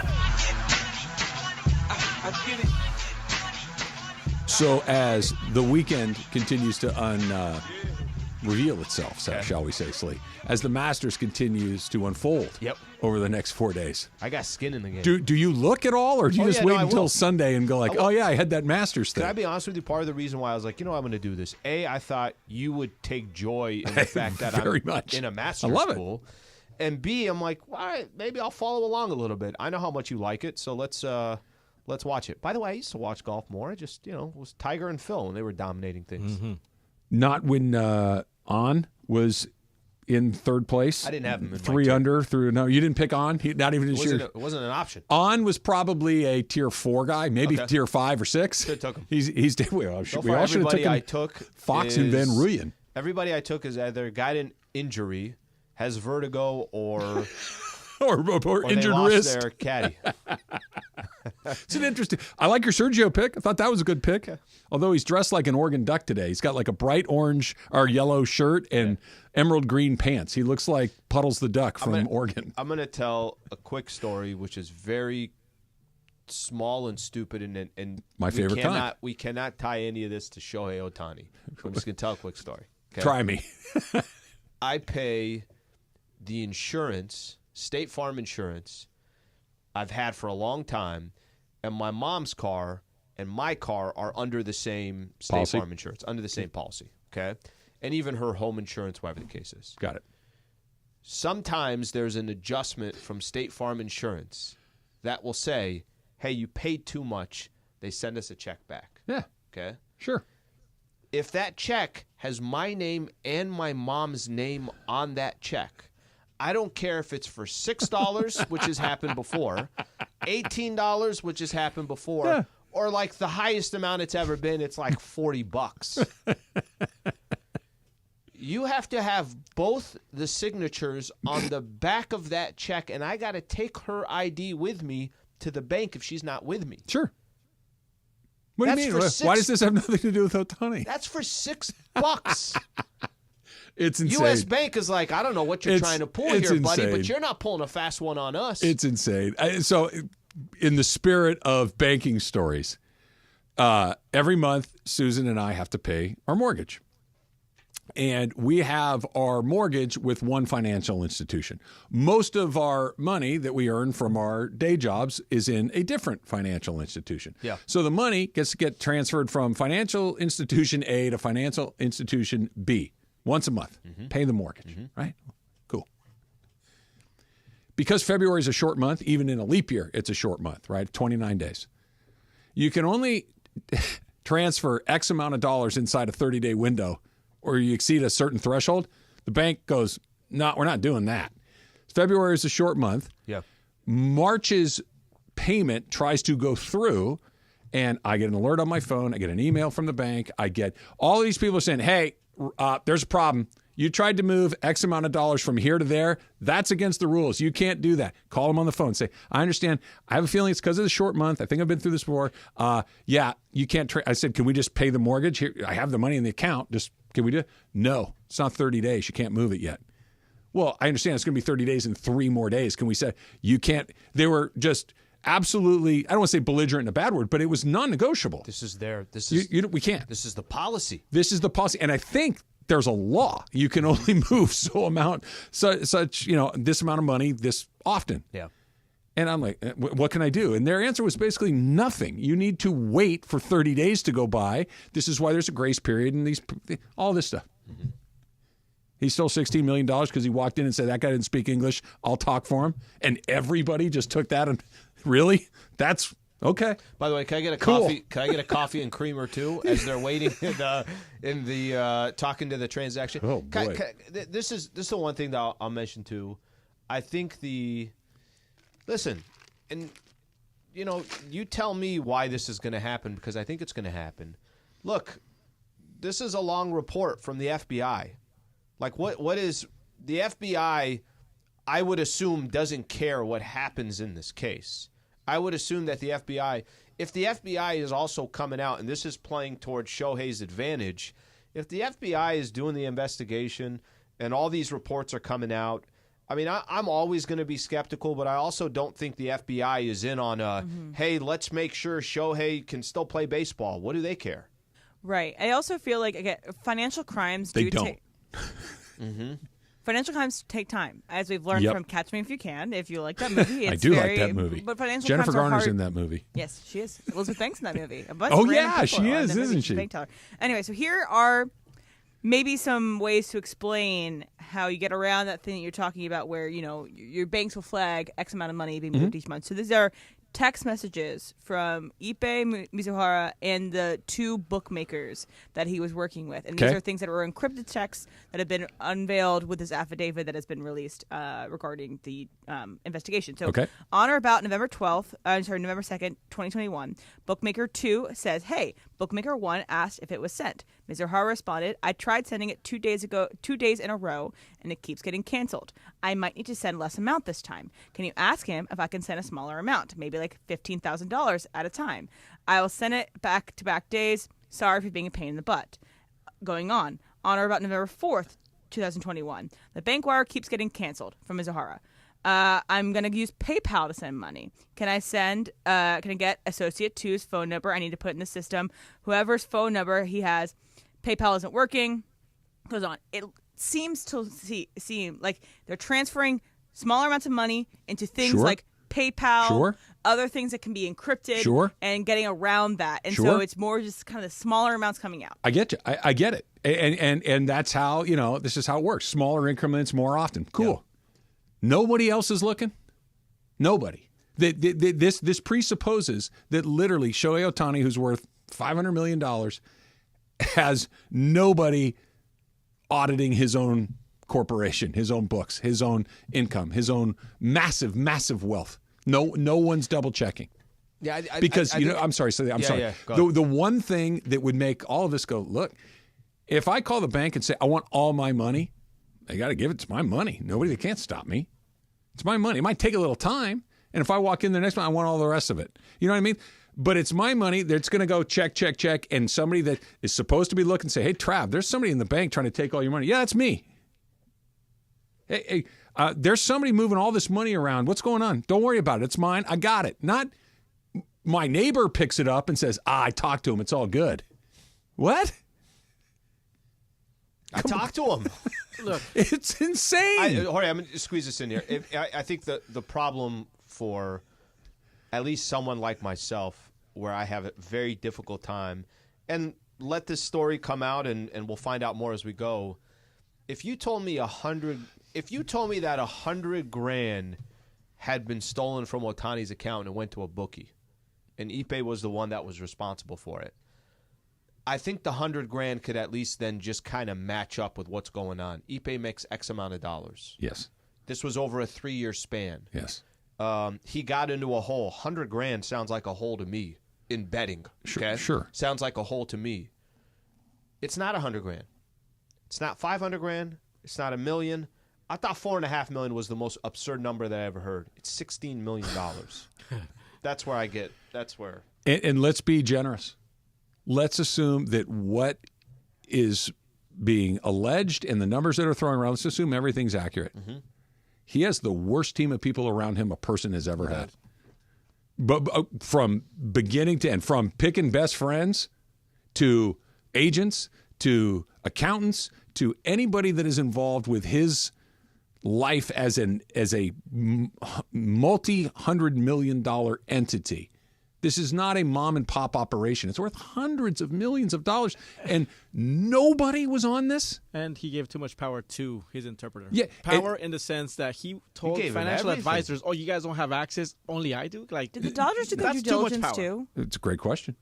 Because how do they not know what is happening? Dodgers did do their due diligence. Their due diligence was, you're a freaking bank account that's worldwide, and we paid $700. We already made it back. Yeah, that was maybe their due diligence. Maybe, but I see where you're headed, Em. It's nobody is minding the store. So Ohtani is either just, I don't want to say in on it because I don't think that he's in on it to that level, but just was trying to help somebody that he cared, whatever. I don't know, but knew that stuff was moving all around and I knew it. Believe that one. Or Trav. he's so dumb that he hired the people that were just able to rob him blind. And I don't think he's dumb. If you're the financial advisor, I'm the interpreter, and you say, hey, listen, where is this, 100,000 going towards?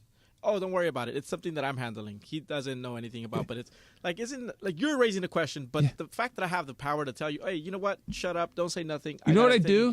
I'd get Laura in here and say, hey, is that right? Is what Jorge told me, is that we good?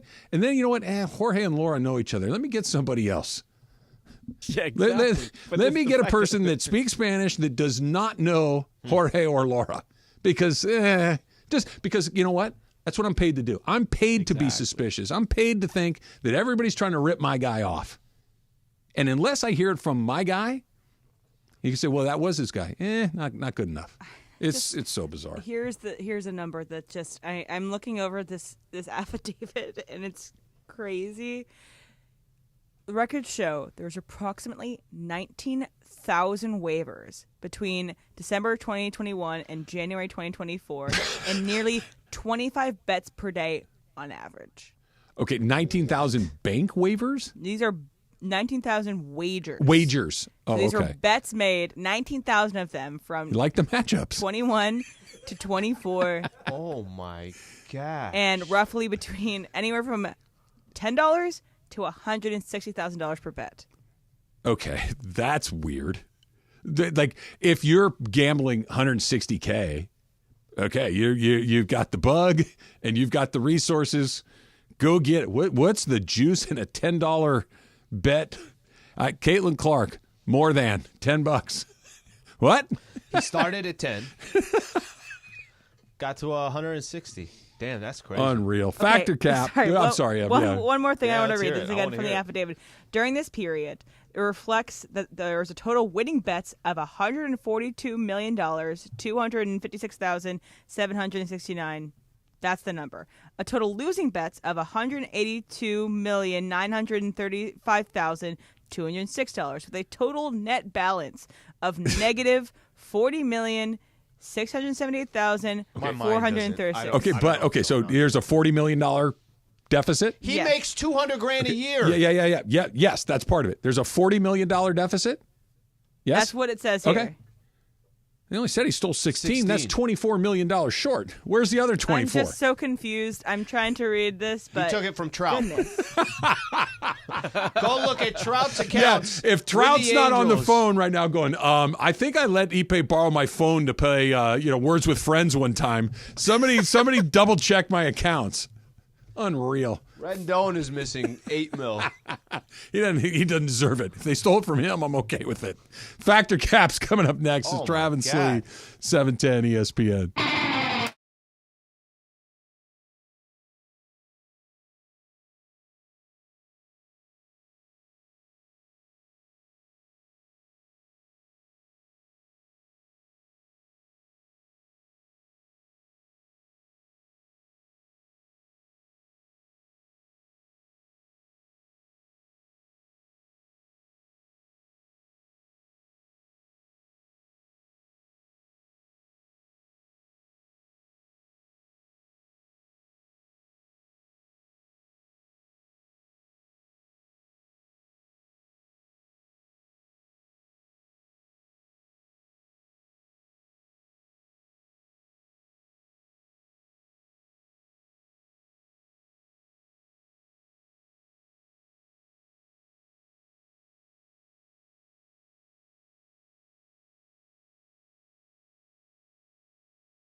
Cap. Oh, that's Cap.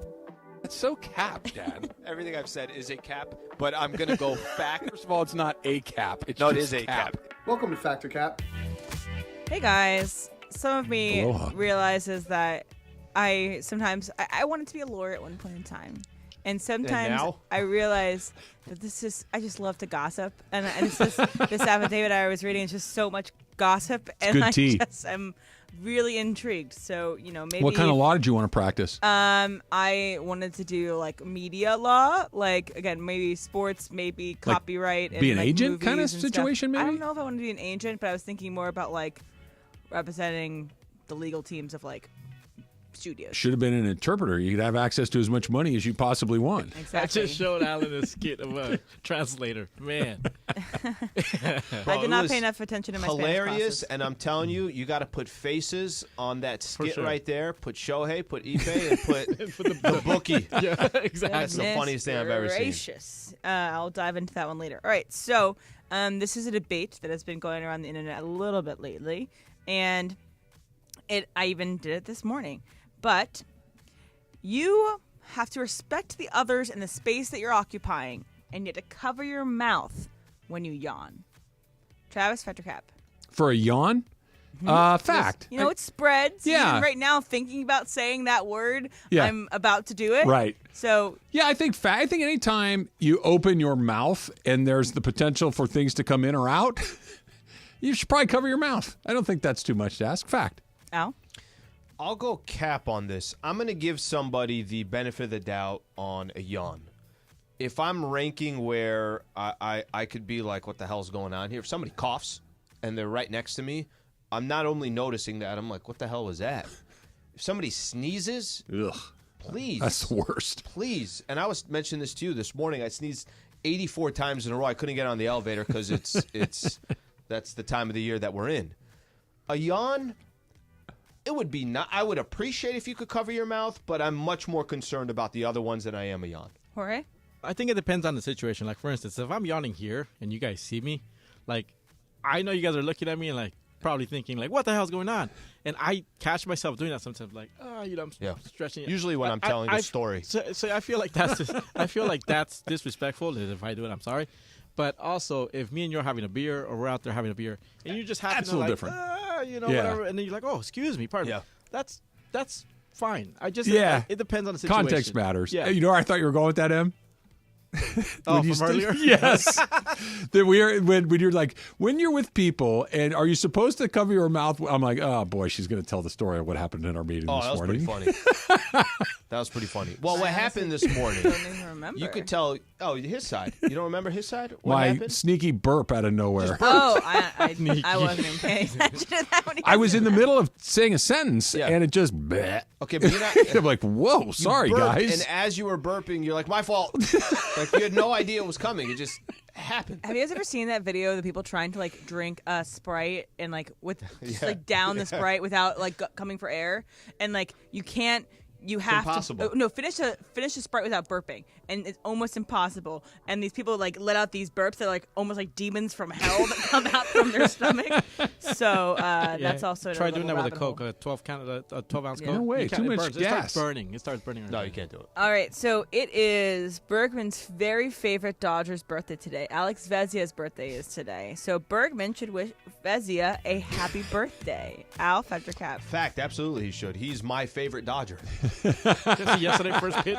Quick. He is my favorite Dodger. We were in fact or cap when it happened. That's right. The moment Vezia leaves the Dodgers will be a sad day for me. Should he wish him a happy birthday? Fact? No, Cap. No, you can't wish him back. If he hates him that much, no, don't wish him a happy birthday. Trav?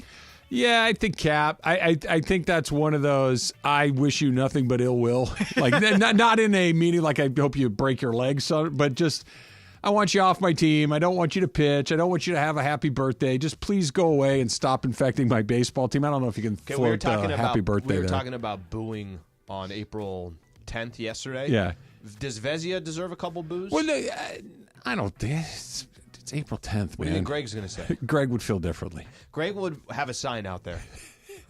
What you could do is go, again, really? Yeah. But, yeah, nah. Jorge? Cap. I think the reason he's not in here today is because he saw that in the rundown. I don't want to say happy birthday today, guys, so I'm out of here. All right, I got another one for you guys. So yesterday, I went to go to trivia, and did you win? The last that would be enough. 4 times we've gone, we have gotten 3rd place. Ooh. Every single Are you close? freaking time. We lost by 3 yesterday from 2nd place and 8 total. Okay. Is there somebody that's hurting the team? It's not somebody that's hurting the team. Is it's it you? Okay. No. It's literally okay. So there's 5. There's usually 6 to 8 people that are on our team. The only 2 people giving answers are me and Ethan. Okay, let's just say that. And me and Ethan contribute again 97%. So there are people on your team that are hurting the team. I lost sleep last week over one thing, but I'm whatever. I'm mad about it. What's the number one? Like, if you win it, what's the prize? It's beer, really right? nothing. It's beer. $30 gift card, which Okay. gets you like 2 pitchers, Yeah. basically. And 2nd place is $20 gift card, and 3rd place is zilch. Good job. Yeah. Third job. 3rd place is thanks for coming out, buds. Yeah. Gosh. Anyway, I'm really mad about Sorry, it. I asked. Yeah. Thanks. You don't sound mad about it. I don't sound very reasonable about I'm it. so excited when I get one of those. Go ahead. I'm sorry. So, at trivia, I went up to get a beer during one of the breaks, and so there was one woman that was working the bar, the bar. So I knew it would take a little bit of time because everyone's going to go at the same time. Was being patient, but these rowdy guys, about 4 deep, next to me, were being super obnoxious. 1, 2. To you or to the bartender? To the bartender, Okay. to the woman tending the bar, and they were like, "It's his birthday! Let's get free shots, whatever." So they like kind of try to talk their way to get a free shots. It's actually the bartender's birthday today. Happy birthday! And so she was like, "Yeah, sure, I'll give you guys some shots or whatever." And they were lying. After they took the shot, they said it wasn't his birthday. I'm like, that's the lame. worst. And okay, so anyway, don't be these people, but you would lie about it being your birthday to get free things. If there was a free XYZ, you would lie about it to get a free that. Jorge Fetricap. High school and college, we did this a lot. We would go to Fridays or Hooters, wherever. It's like, oh, it's this fool's birthday, and it's like, oh, Dessert. happy birthday, and then bring up dessert or whatever. But now, like, I don't think I would do it now. Like, hey, next time I go downstairs, hey, it's this fool's birthday. His name's Travis. Yeah, just to see what they do. Did he see some ID, sir? Trav, what about you? No, Cap. What are we talking about? Free dessert, a free shot of tequila or whatever. Yeah. What are we talking about? $10? And I understand, less. Right? I believe in karma, and $10 is not worth having bad karma. It's an easy cap for me. Al? All right, fact or cap. Fact, I did it yesterday. Cap. Couple reasons why cap. Number one. It's cap because even if it's my birthday, there's probably a good chance I'm not telling them it's my birthday. That's a good point. So that's why would I do it when it's not my birthday? And the other thing that you just said, I don't feel good about it. No, I try to avoid things that I don't feel good about. And that's an easy one not to feel bad about. I guess maybe if you don't feel bad about it, you don't feel bad about it. So whatever. It's an easy I'm with one you. of like I don't want to use that here. Right. Yes. For a slice of mid cake. Cheesecake. Now, right. Now, if I could bet 19,000 times, have a wager of 19,000 times, and be down 40 mil, then I might be lying about everything. Not a slice of cheesecake. Just have me be your interpreter. It'll be fine. No one will ask a question. Apparently, literally nobody. Apparently, he says it's cool. So here's your 40 million. Awesome. The Lakers are in the 9 for now, and they're almost certainly going to be 9 or 10. How did we get here, Al? We're going to do it. We're actually going to do it. It's coming up next. It's Travis and Sliwa, 710 ESPN. Rotolo Chevrolet. Talked to my guy Eddie yesterday. Eddie, of course, deeply, deeply involved in Rotolo Chevrolet as well. He and Mike Capozio, they do a lot of stuff together, and it's so great to get to talk to those guys because you can just tell that the way that they treat me is the way that they treat their customers. They want you to be a member of that family. They want you to feel great about your interactions with Rotolo Chevrolet, the people at Rotolo Chevrolet. So you'll tell people about, hey, man, I heard you're looking for, I know these guys at Rotolo, they're going to take care of you. And it's not just they're going to give you the right price. They are. It's not just that they have what you're looking for. They do. you're going to feel good about it at Rotolo Chevrolet. That's why they've won Dealer of the Year as often as they have, 13 years in a row. So if you've been thinking about a new car or truck, especially if you're looking at a Silverado, I mean, this is Silverado Central, get yourself out to Rotolo Chevrolet, ROTOLO, RotoloChevy.com online, and go find out for yourself what I've been talking about, what all the fun's about, why Mike Capozio's dancing on TV. Number one Chevy dealer for 13 years in a row. When you get out there, tell them that Travis sent you. Right off the 210 freeway, Sierra Avenue exit. You can't miss it. Right there in Fontana. If you're like, Fontana's kind of far, look online. RotoloChevy.com. ROTOLO, RotoloChevy.com. Go do it right now.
Big news, Laker fans. John Ireland here. You can now stream every Lakers game on the ESPN LA app.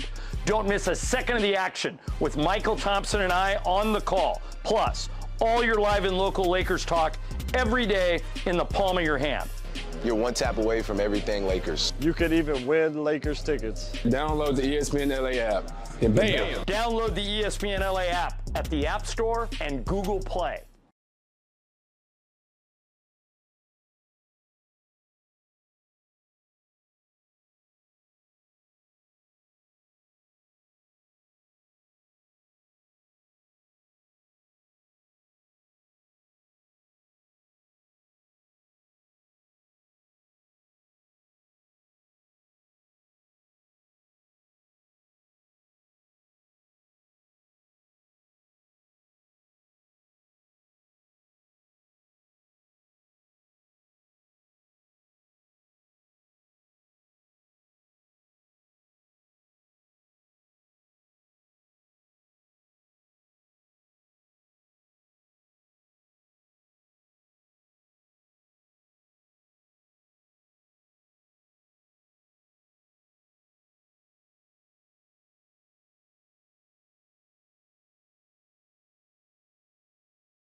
Day has the same person dropped off food at your house twice in one day?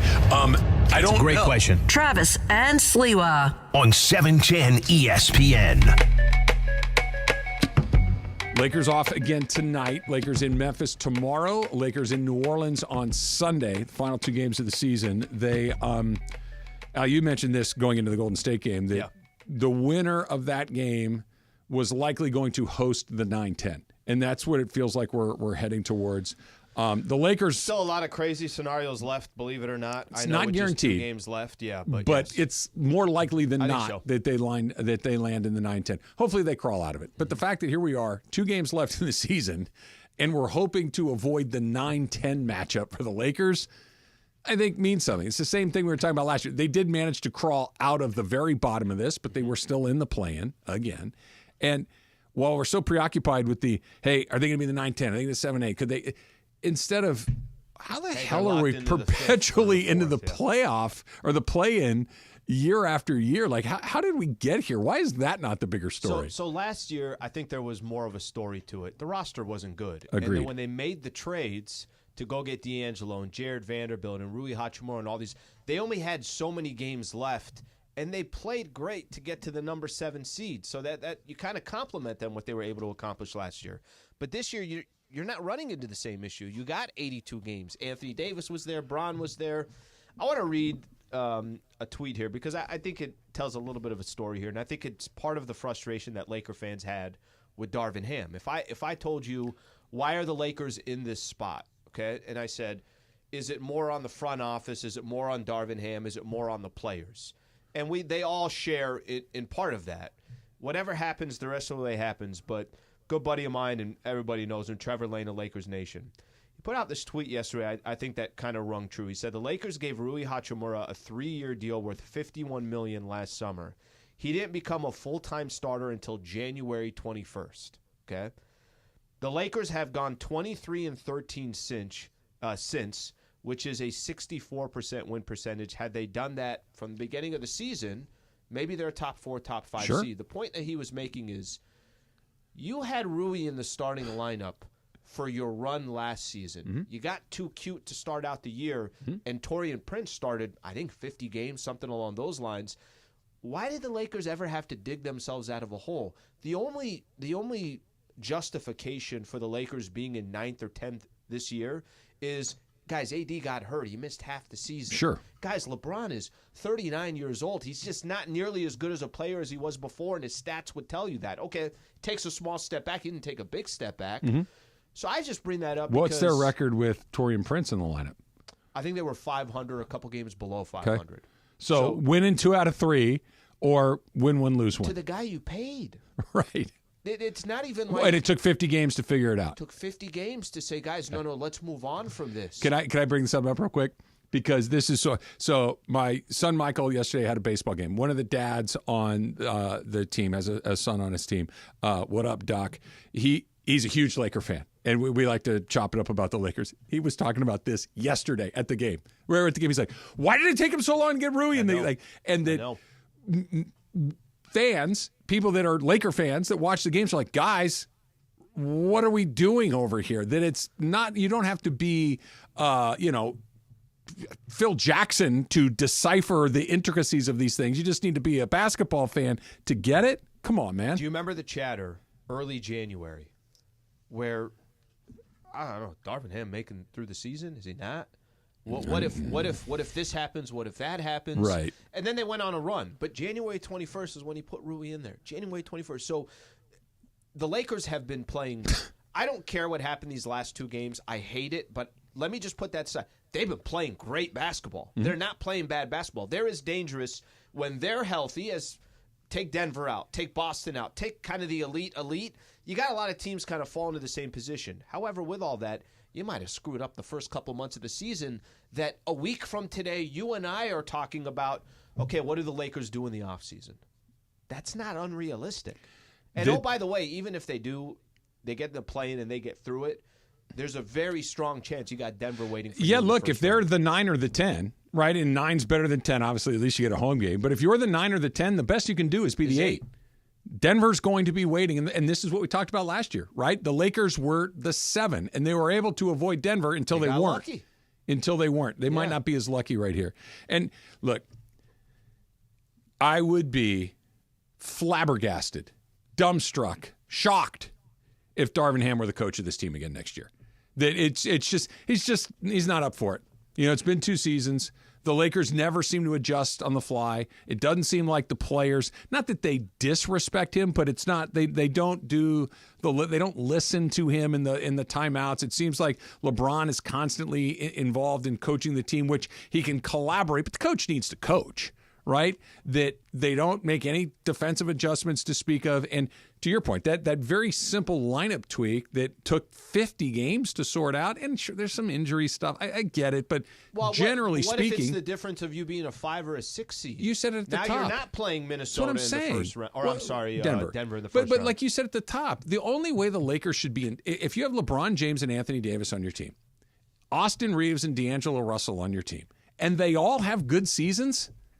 How in the world are you in 9th or 10th place? How? Has D'Angelo Russell had a good season? Yeah. Best season I've ever seen him play. Has Austin Reeves had a good season? Yes. Yes. LeBron and AD, have they been healthy and have they been good? Yes. Yes. What the hell are we? How are we here? What's the remaining component? And I think that's Starvin. And I think that's the bigger question than anything else is why are we here with everything that just happened? Not are they going to end up 9 or 10? Because that part we already know. At the best, everything goes perfect. They get at one of those 9-10 spots, but you're asking for a perfect path, and I don't think there's a perfect path. I like him. I respect him. I think he's interesting. I think he's a hardworking guy. He ain't up for this. Like, you know what I mean? It's like this is not a starter job. This is not. You gotta have chops. It's the Los Angeles Lakers. You got to. And it just doesn't feel like he does. And it just doesn't feel like the right things are being done at the right time.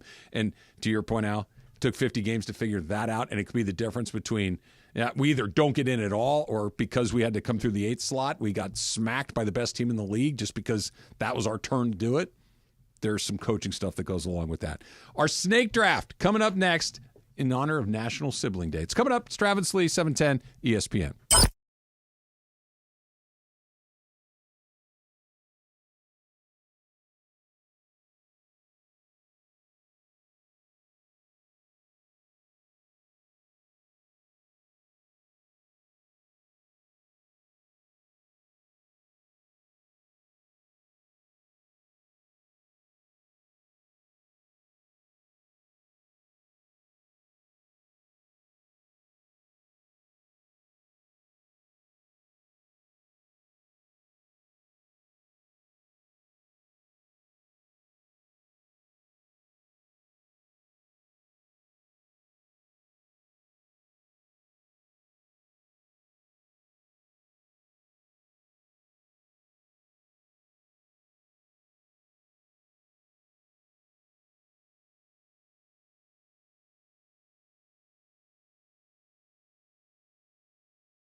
ESPN.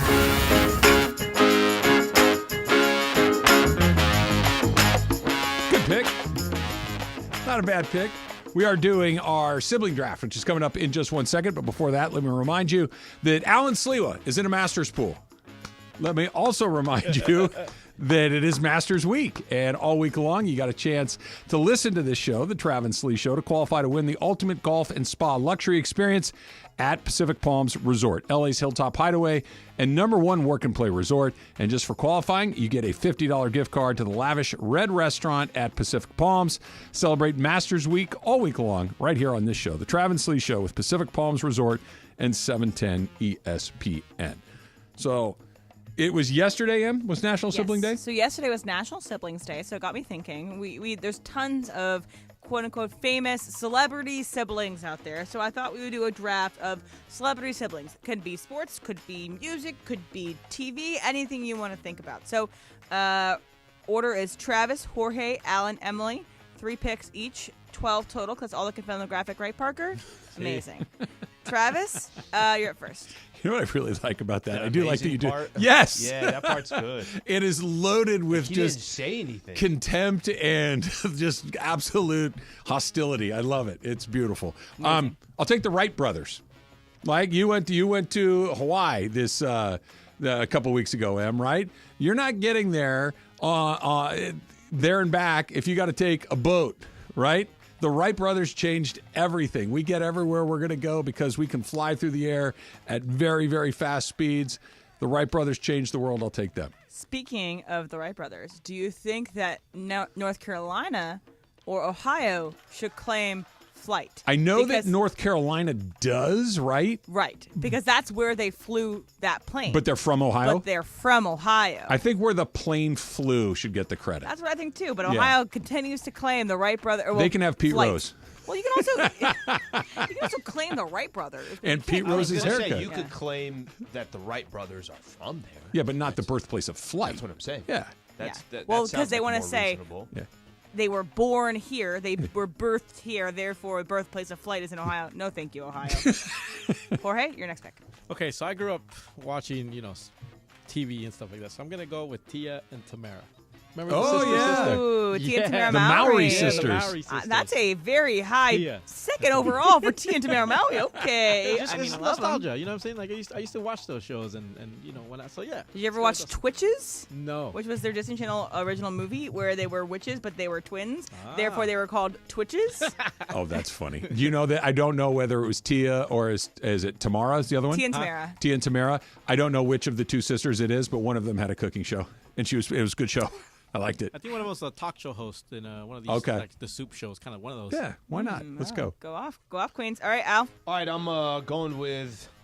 These guys are freaking just hilarious. I love them. I was rooting for them when they were in the NFL as well. Eli and Peyton Manning. That's my top pick right there. I love what they've done off the field. I appreciated them when they were on the field, so that's my #1 pick. Okay. Eli and okay. Peyton. Go off. Good pick. All right, so I am going to pick quite possibly, I think for a while they were some of the highest paid actresses in Hollywood.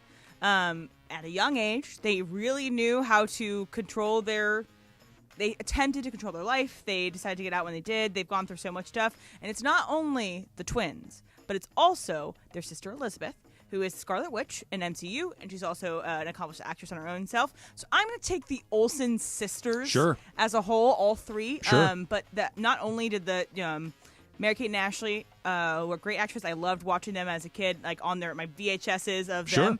But they also were the founders of The Row, which is a very famous fashion line, and they are now almost more famous for The Row. Wow. And they dress all these celebrities and stuff. So shouts out to the Olsen sister family and all those siblings over there. So that's going to be my first pick.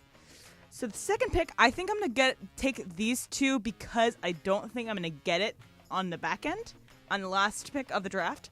So I'm going to go with quite possibly the two best female athlete sisters that have ever played their sport. Scratch that off my list. There's an entire Oscar-winning movie based on their father and how he coached them up, and that it's kind of crazy too that this younger sister was better and achieved more than the older sister. And I also brought up Serena last night. We were talking about people being pregnant and what you're going to do when you get pregnant eventually. That Serena won a Grand Slam while pregnant is insane to me. Insane. So I'm going to take the Williams sisters as my two. So I have the Olsen sisters, Williams sisters.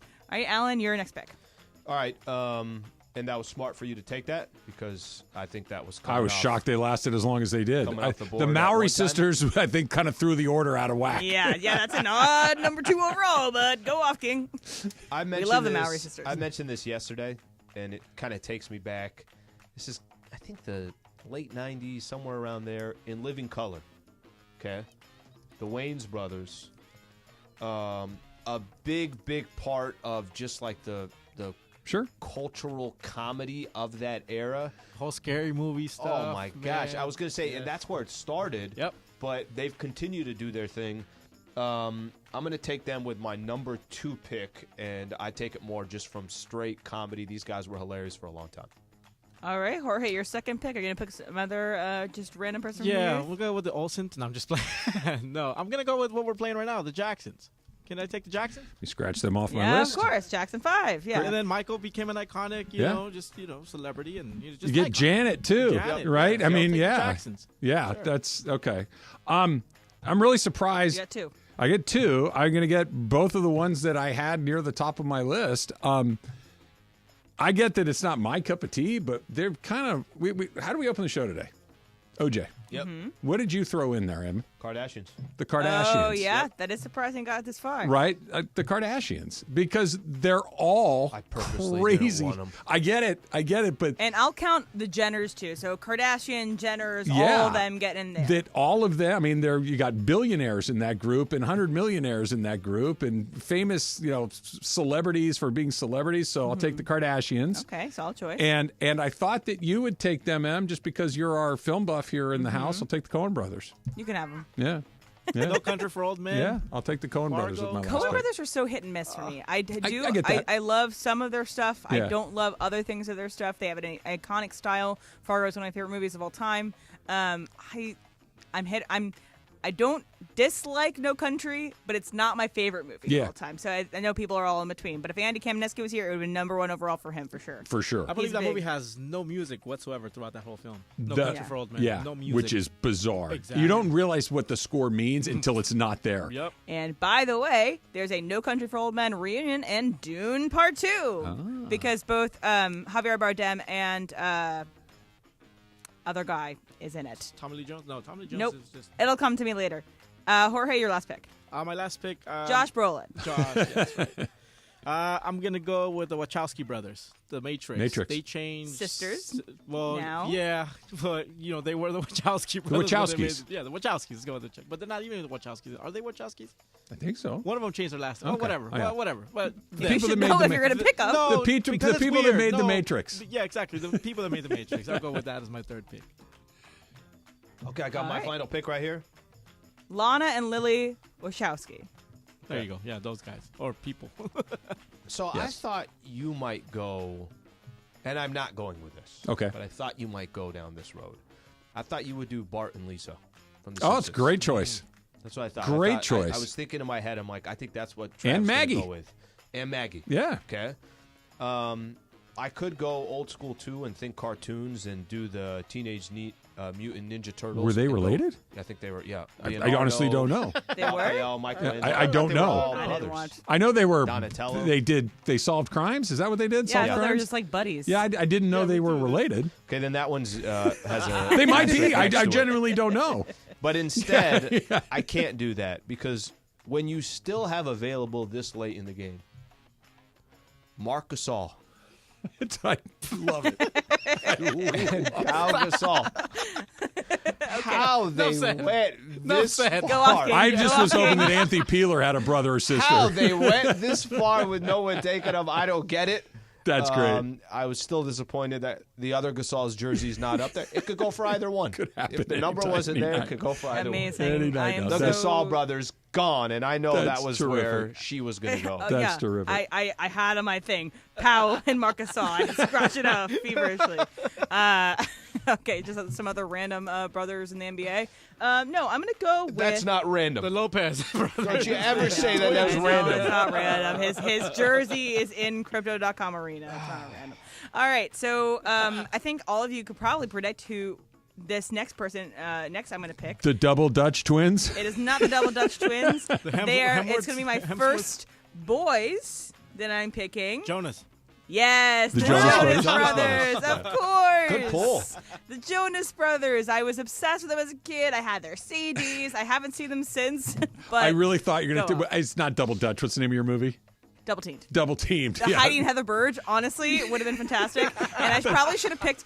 What I should have picked was the actresses who played Heidi and Heather Burge, who were not sisters, who looked nothing alike or tried to play twins. They just cast two completely different-looking women. But Heidi and Heather Burge are my honorable mention. That's great. Okay, so I have two honorable mentions that I'd like to throw in there as well. One, both are going to make perfect sense. One is George and his brother Ken Brett. There are other Brett brothers as well, but George Brett is George Brett. Doesn't need an explanation. Ken Brett, his older brother, pitched in the major leagues for like 20 years and was a major league pitcher at 18 years old. Like the Bretts have a lineage, right? Who's that dude, by the way, just came up with the Orioles yesterday? Jackson Holiday. He's a freak. He's phenomenal. Yeah. He's just unbelievable. And then, of course, there's Kate and Rooney Mara. I would be remiss if I didn't have Kate Mara on my list. Shouts out. And Rooney Mara. Oh, I like Rooney, too, but I'm more of a Kate guy. Yeah, and also that they're like heiresses of two NFL Their franchise dad fortunes. That's right. They're the Chiefs, too, right? No. It's Giants and Steelers. Oh, so it's the Steelers. That's right. It's the Rooneys and the Maras. Yeah, there you go. And that's why Rooney Mara's called what she is. The Maras needed to be shouted out on the Travis Apparently, and Sliwa show. some of them might have been cousins. The fifth turtle, so on. The actual blood relation was never much of any significance. They need to do what is where you test your bloodline and where you're from. 23andMe. I don't know. Maybe we could kind of figure this all out. Okay. Can I submit a question to the commissioner? Sure. Since nobody took them, can I replace one of mine? What was your third one again? My third one is Coen Brothers. Okay. Can I kick the Coen Brothers and take Bart, Maggie, and Lisa? That's a great idea. Take it. Yeah, just take it. Okay, I have to ask Yeah, Parker because he's the decision maker here. They already tweeted it out. Because he's the one who decides how much we can fit on the graphic. Okay, when Cody does it, we never ask Cody. Approved. Okay. You can have. So, I how love would you that. like it to be Cool. phrased? Yeah, The Simpsons? I thought that was going to be you. The Bart, Maggie, and Lisa. Yeah. Bart, Maggie, and Lisa. Yeah. Got it. All right, Yeah. Parker, you're on it. That fits the profile there. Yeah. It bothers me that I didn't get that myself. Hey, Thank can you. I get a make change too? I want Nope, the not a Lopez chance, the not a Lopez chance. brothers on Nope, there. nope, I want nope. the Lopez twins. We have one because But what he's going to do is he's going to kick out the Jackson 5 and leave the Mowry sisters in. That's awesome. I want Robin and Brooke. It is Masters Week. We're celebrating with our friends from Pacific Palms Resort. And why not? How about right now? Caller number 7 right now, 877-710-ESPN. Wins a $50 gift card to the lavish Red Restaurant at Pacific Palms. You will get to enjoy an amazing lunch or an amazing dinner, and you will instantly qualify for the grand prize, the ultimate golf and spa luxury experience, which includes a 2-night stay at Pacific Palms Resort, 2 rounds of golf at Industry Hills Golf Course. There are 2 courses there, both great. 2 spa treatments, and dinner at Red Restaurant. Call number 7 right now. Pacific Palms Resort, LA's Hilltop Hideaway, and #1 work and play results. So who else gets blamed for the Lakers being in this all over again? We said Darvin. Anybody else? That's next. It's Travis and Sliwa, 710 ESPN.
I watch this show occasionally. I'm not going to lie. Yeah, I'm not going to lie. Slee, I have good news for you.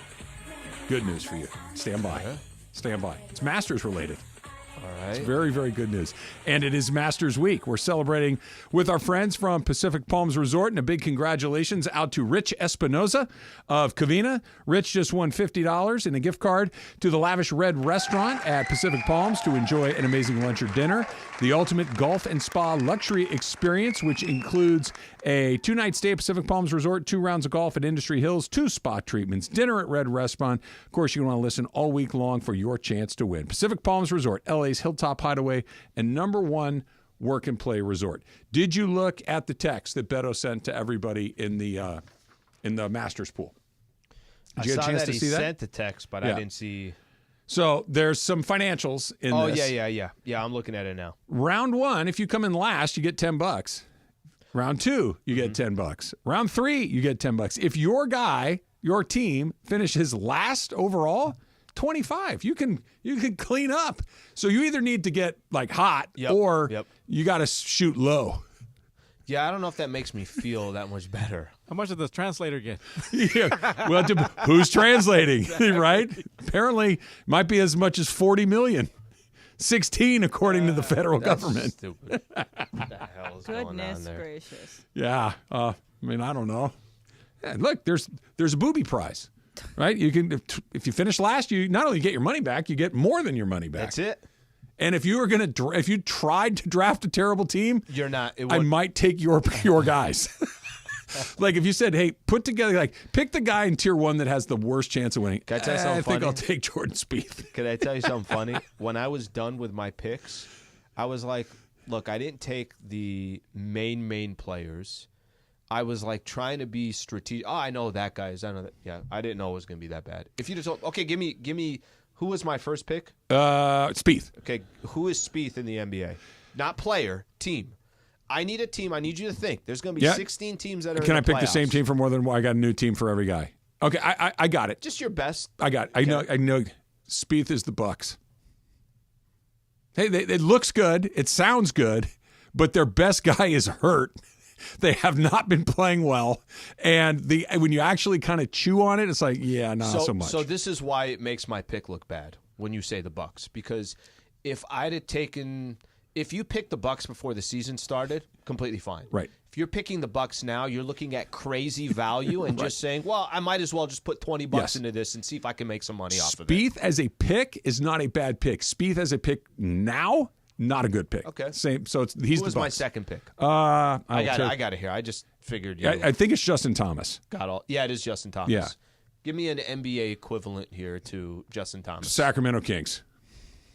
Yeah, we're not going to make any money. They're a playoff team, but not really. They might not be a playoff team. They're the Sacramento Kings. You Kings. can make money at the bottom, Al. Remember? You can make money that way. They're the Sacramento Kings. I like this game, by the way. No, this has helped you because now nothing you've said to me so far made any sense until now. Now it's starting to set in. Okay, who's your next pick? Next pick was Jason Day. So that means Jason Day. It has to be a worse pick than the Kings. Is he the Ignite? Wait. How did you jump? You have all these Eastern Conference teams. Yeah. We could have went Philadelphia, Indiana. You could have went New York, Cleveland. Here's why. You already jumped all the way that well. Because here's what. Sacramento is like the brand. Like Sacramento had a pretty good year again. Like the Kings are an up and coming team. Yeah. But then you actually, are they playing well right now? No. Are they going to win the championship? No. The only thing I would change is if the Sacramento Kings fired their coach today. That's what Justin Thomas did. They fired his cat 2 weeks ago. Who's next? Jason Day? Worse. Yeah, Jason Day. Philly. I like Jason Day. Okay.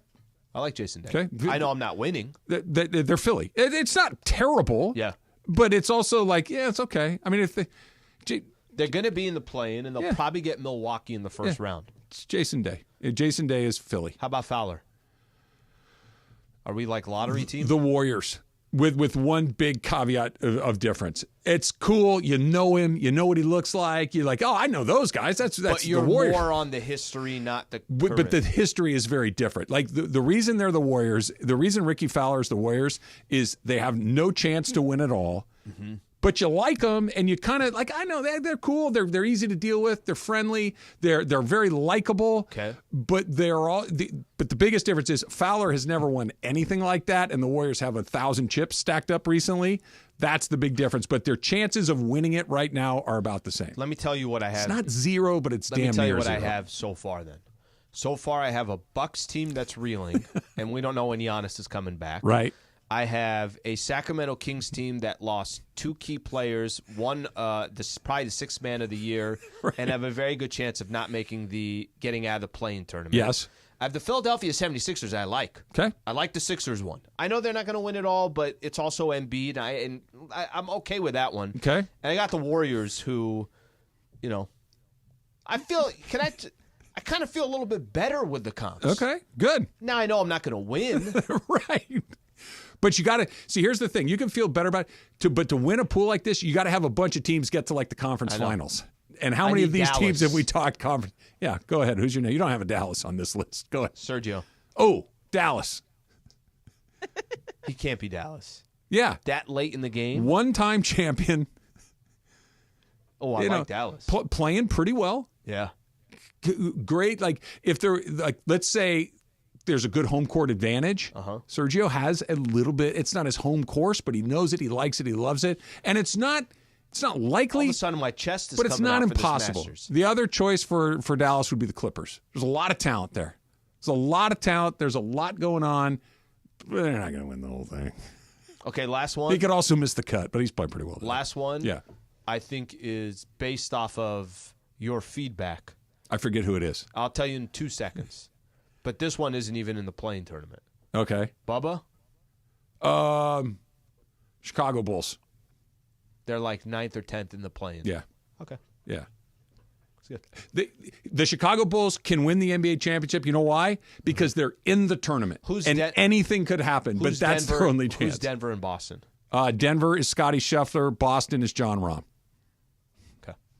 So I'm assuming everybody in Tier 1 took those guys? Yeah. Okay. I had a Tier 1 pick to take those, and I took Milwaukee. You took Milwaukee. Yep. Yeah. Okay. That's good. That's That really is good. I like that. We should do that every day. Well, let's do tacos next. That was fun. Rabbit Hole is coming up next. Mine's OJ. I'm just going to tell you right now. I did a deep dive this morning. My goodness. That's coming up. It's Travis and Sliwa, 710 ESPN. Is your car ready for maintenance? Is your car due for that oil change? And it's supposed to start raining again this weekend. Is your car in need of new wipers? Well, if you are, Valvoline Neighborhood Oil Change. Home of the 15-minute drive-through oil change, right? Because for over 30 years, Valvoline has provided quick and convenient automotive maintenance services for busy people like you and me, right? I'm down an hour and a half. I don't have time to do that. Well, you got 15 minutes. We've all got 15 minutes, and that's what it takes at Valvoline. You don't even get out of your car. You can sit there. You can take a quick little 10-minute cat nap, stare at your phone, send a few texts, just relax, listen to some music. You don't have to hear that sound anymore if you get your wipers replaced and it starts raining all over again. Oil changes, tire rotations, transmission care, and more. You just pull up, drive in, and drive out in about 15 minutes. There are over 80 locations ready to help you get your ride ready for the road in no time and get rid of that horrible noise. Visit SoCalOilChange.com for locations and game-winning coupons off of your next Valvoline Instant Oil Change. Hey guys, John Ireland here to build a winning team.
We're live from LA Live.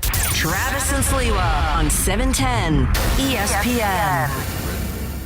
You stay in Wonderland, and I show you how deep the rabbit hole goes. There's no earthly way of knowing He's singing. Which direction we are going.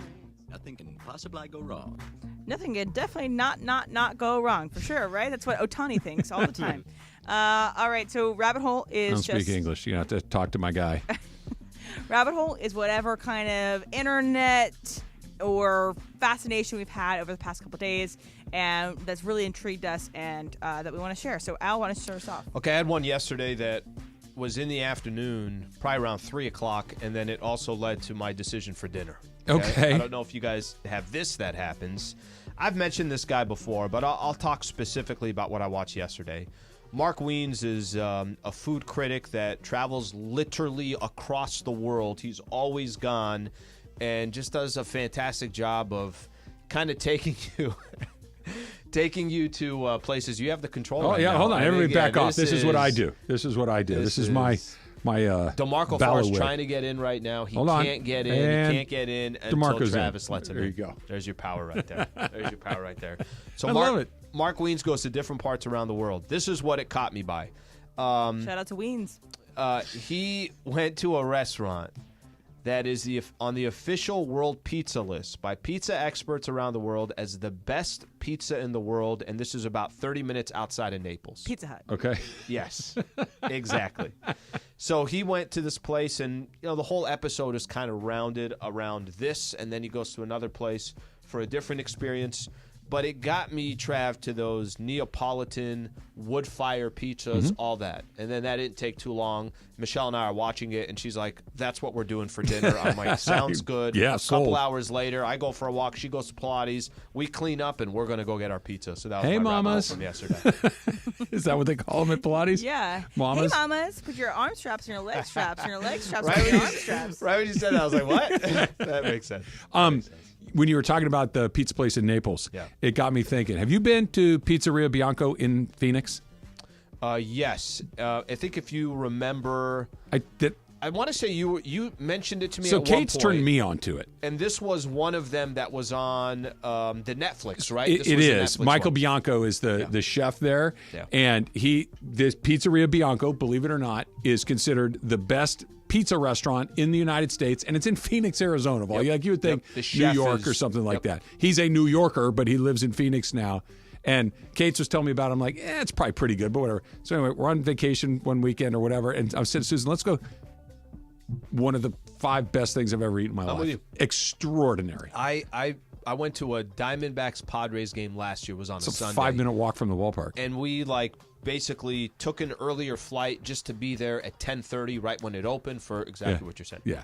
All right, Trev, what's your rabbit hole? So, OJ Simpson died this morning, or at least his death was announced this morning. And obviously, OJ, I don't even want to say he's complicated because, I mean, obviously, right? But OJ Simpson's exploits as a football player are just at the very back of my memory, right? Like, I remember him being in the NFL.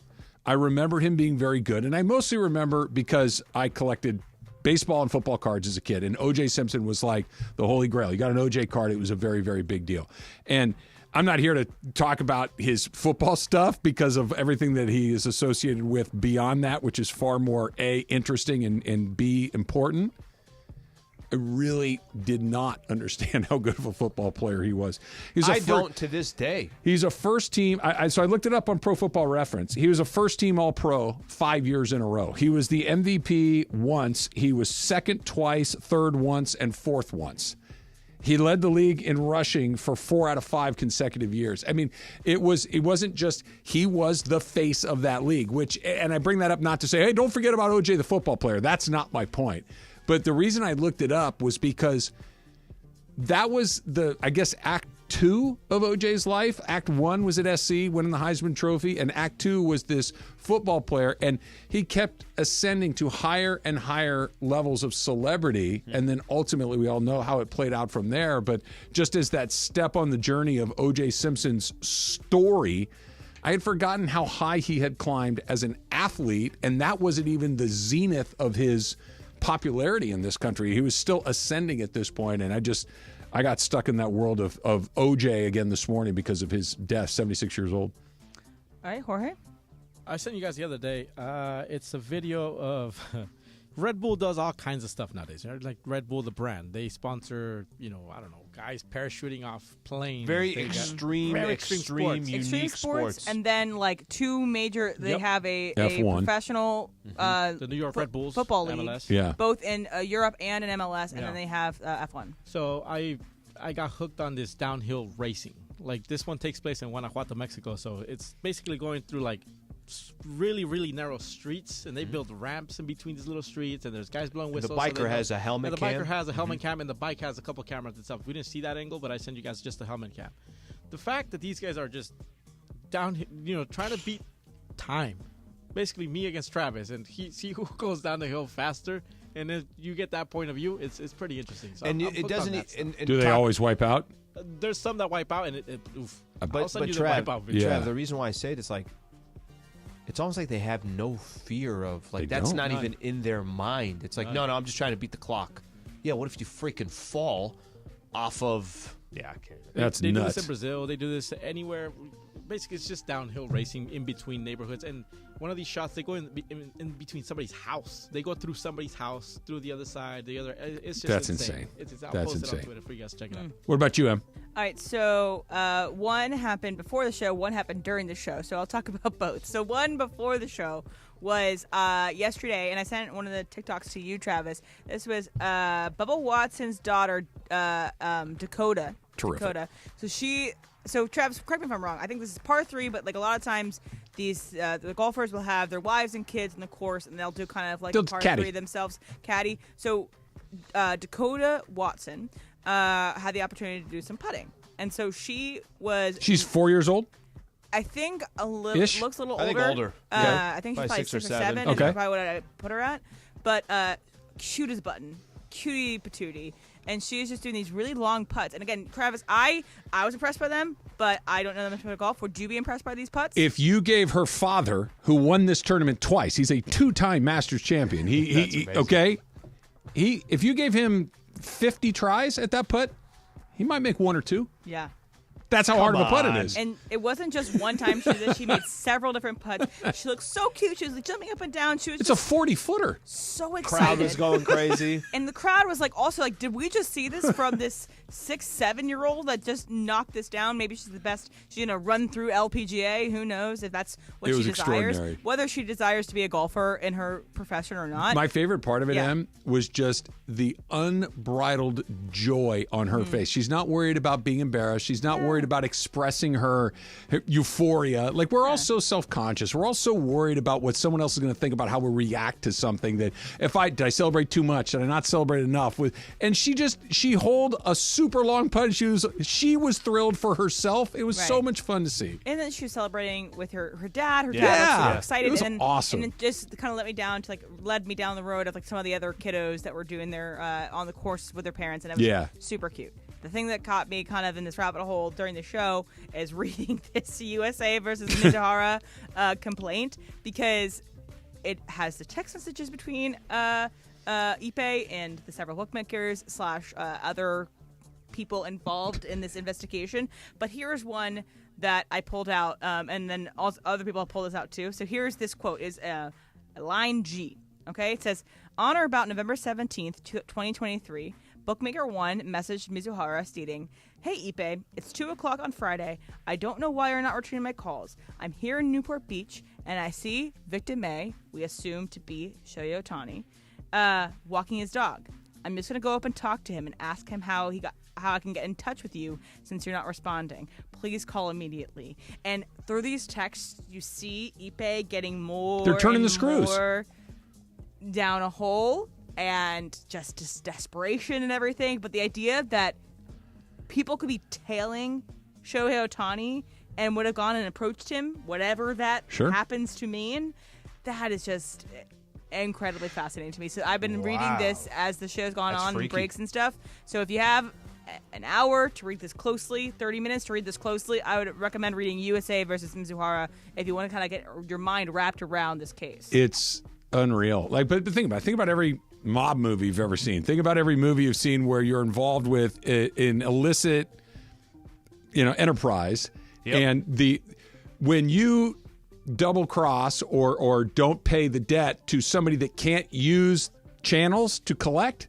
what do? They will hurt your credit score. They will intimidate, hurt, exploit, blackmail, threaten. Mm-hmm. If I can't go Whatever to Bank of it America takes to get my money from you, or if I can't sue you, if I can't go to the police, what are my options? Mm-hmm. Well, we know what the options are. And I see victim A, okay, I wonder who that could be, walking his dog. Maybe I'll go ask him where my money is. You don't think that guy's going to be white as a sheet, terrified, and do all the things that he's accused of doing? And look, clearly, Ippei, at best, was in the throes of a horrible addiction and stealing to cope with that, at best. That's not the interesting part to me. The interesting part to me is how somebody that is as famous and as wealthy and as important as Shohei Ohtani is, that amount of money could be stolen from him, and not just Shohei himself, but that no one on his team was alerted to the fact of, hey wait, what's going on? Huh? Yeah. Wait, where'd that money go? Over a 3-year period. Right. Over 3 years, nobody went, hey, we got a $16 million discrepancy here. I don't care if you're worth $500 million. $16 million is showing up somewhere. Mm-hmm. Somebody, and going to, they're not going to go, hey, Ippei, ask Shohei where this $16 million is. I'm going to need to talk to him about that. But they might, because he's his interpreter. I understand that. But at that point, I need to hear it from him, or I need to hear it from more than one person. I need to confirm that that's my job as an advisor, as an accountant, as a financial planner, as somebody in charge of Ohtani, is to think that everybody's stealing from my guy, right? I need to be suspicious. That's the job. Be suspicious. Don't take anybody's word. They say it's Monday, ask another person. Also, Wells Fargo in the United States, there's somebody there that knows Japanese that they could have, again, for... Of course. I don't know if Wells Fargo is what's involved, so don't take that, but I example of Wells Fargo.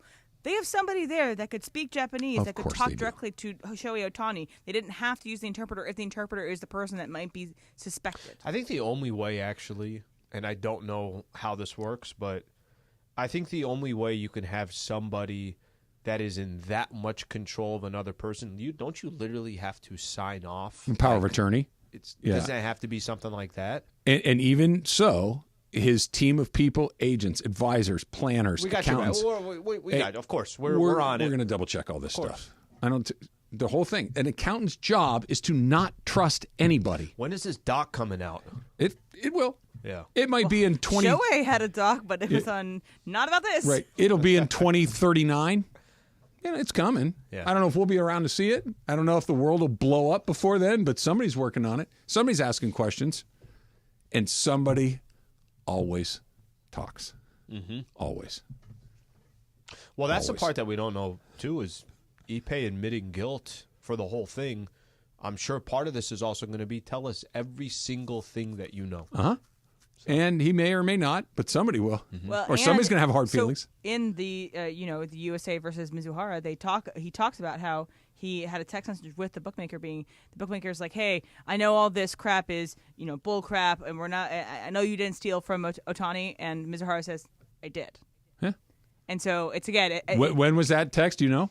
I just recently clicked out of out of the document, Yeah. March 2024. So it was right as the stories were breaking. Yeah, so that means nothing to me. Yeah. Right? It's like, because who knows who got to who prior to that and say, hey, you need to start covering your tracks. Okay. If he said that 2 years ago, okay, that's meaningful. That happened 3 weeks ago. Come on, man. The Dumps coming up next. It's Travis and Sliwa, 710 ESPN.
Guys, I think I've seen the funniest thing I've ever seen in my life. Is it what Jorge sent us? That's close. Apparently, somebody on the YouTube stream today accused me of going at Ohtani because I'm an Angels fan. That's terrific. By the way, you're guilty because you're a Padre fan, just so you know. Sounds good. Yeah. But you are a Padre fan. I am. You despise the Angels, but that's fine. We'll run with that. Guys, I got bad. You're going to think less of me as a sports fan. Just because a guy plays on my team doesn't mean he can't do something that isn't just absolutely unspeakably horrid. Sounds like you're doing your job. Tell you that much. Yeah. The feds cleared him. I know they did. We know that the government would never lie to anybody. That would never happen. They've never done that before. There's somebody who died today who was acquitted. Right. Everything's fine. Everything's fine. Hey, Slee, $40 million is missing. Everything's fine. Where'd it go? The government said he didn't do it. Okay. But I make $200,000 a year. Yeah, everything's fine. We're all good. It was today in 1997, April 11, 1997. Maybe my number one bad movie of all time, Anaconda, was released. Featuring, how about this for a cast? Among others, Jon Voight, Academy Award-winning actor. Yep. Ice Cube, been in movies, Also great. music, entrepreneur. Big three. J-Lo. Let's go. Okay. Shit. Owen. And the worst CGI-generated snake in the history of cinema. Okay, worse than snakes on a plane? Yes. These mother snakes on this mother plane? Yes. It looks like an 8th grader drew it, and then somehow it came to life on the screen. It's tremendous. It's great still one of movie. your favorite movies. Did you not hear me say Jon Voight, Ice Cube, and J-Lo with an animated snake that looked... Owen Wilson, too. Owen Wilson. Right? It's... Oh, yeah, the snakes looks pretty bad. it's unreal. I'm seeing Cube, but like the snakes coming up from behind. It's ludicrous, but it all comes together. I gotta It's find pretty out great. how much money. Yeah, I thought it was Ice Cube. You said ludicrous. Okay, that is funny because, so the amusement park near my hometown, it's 20 minutes from my hometown. It's called King's Dominion. It was owned by Paramount for a long time. I think now it's something else. But they had an Anaconda ride, and I think it's because of this movie. Oh, really? So it looks like this Anaconda, like it has like the color scheme coloring, of this Anaconda or whatever, and I used to love that ride, so now I know what its namesake is about. Ready for this for Anaconda? Yeah. It had a $45 million budget. Okay. How much? None of which was spent on the snake. How much do you think it grossed worldwide? So movies like this, and not to It's get not like a crazy amount. Emily but how can much do speak to you this. Movies where dialogue is completely irrelevant to the movie itself are really good internationally because there's no story to tell with words. Also, even bad movies back then made a lot more money than they do now. So you said $45 million budget? Just everybody throw a guess. Of 125. What do you think they gross? 125. Jorge, what do you think gross? What do you think I'm it looking gross? at it on IMDb, so I'm not going to guess. Okay, so you said 140. Both of you guys pretty close. 136.8. I win. Price is Right rules. I win. And gross in U.S. and Canada is 65.8. Yeah, I mean it's. Here's the thing. I remember the first time I saw it. I think I saw it on cable. I don't think. I'm almost positive I didn't see it in the theater. But I turn it on and I see Jennifer Lopez. I'm like, okay, let's see what we got here. Like this is J-Lo. I'm in. You're like, oh my God, this is unbelievably terrible. 10 minutes goes by. That's kind of funny. 20 minutes goes, that was pretty funny. This movie's ridiculous. 5 more minutes. Next thing you know, movie's over. I watched the whole thing, and it was awesome. It was so bad that you watched it all? Yes. Yeah. What is it? So here's the short description of the storyline. It says, when a documentary crew traveling through the Amazon jungle picks up a stranded man, they are unaware of the trouble that will occur. The stranger's hobby is to capture the giant anaconda snake and plans to continue targeting it on their boat by any means necessary. Perfect. What a great synopsis. What movie are you talking about? Anaconda. Oh, I never saw it. Yes. I never saw Okay. it. Danny Trejo's in this. Hold on. Don't tell him another word. watched it. Let me give you a quick pitch. I know what it's about. It is featuring Okay. Jon Voight, Academy Award-winning Jon actor. Voight. I know him Ice from Cube. Seinfeld. Yep. Okay. Okay. Great. Jennifer Lopez. Yeah, wait. Solid. Owen Wilson. Lopez wet. Yes. Mike's not on. Good. Your mic's not on. Owen Wilson. Yeah. Oh, I'm talking to There you myself. go. There we go. Owen Wilson. Thank you for that. Owen Wilson. Owen Wilson. These are real actors, cast. real performers, a cast. Danny Trejo. Danny Yeah, Danny Trejo. That's right. And I know it's a big giant snake. Eric Stoltz. Yeah. You haven't seen it yet? I have never you haven't seen it. the snake I've movie? never today seen it, no. it premiered today in 1997. DeMarco, Again? Oh, there we go. you obviously share my fascination with this film. This is another brick in the wall of you and I being cut from the We're same homies. cloth. Yeah, I saw it when it came out. I like the first or second day. It was awesome. I mean, it was could care less huge. that the Have you snake seen didn't it look real. since? Have you seen it since? I've seen like the 3 that came after it, the 2 that came after. Yeah, it. there's Absolutely. sequels. There was 2 more after that There's one. there's sequels. Yeah. like lesser than. I don't sequels. think Does any it have of the J-Lo? same people No. are in them. No, yeah, no. different actors, Oh, but okay. the same bad CGI Yeah, but snake. really cool. Yeah, cool movie. You'd like it. It's like those just disaster movies, right? I love think it. he'd be the Owen Wilson character. Yeah, I think I don't Greg know would what- be the Owen Wilson. don't Is tell that a me good- I'm John Voight in this See, scenario. I hate to Oh, tell you you. look like John I Voight. hate to You have a John Voight resemblance, though. Oh, see, that's just mean. John Voight's like 80.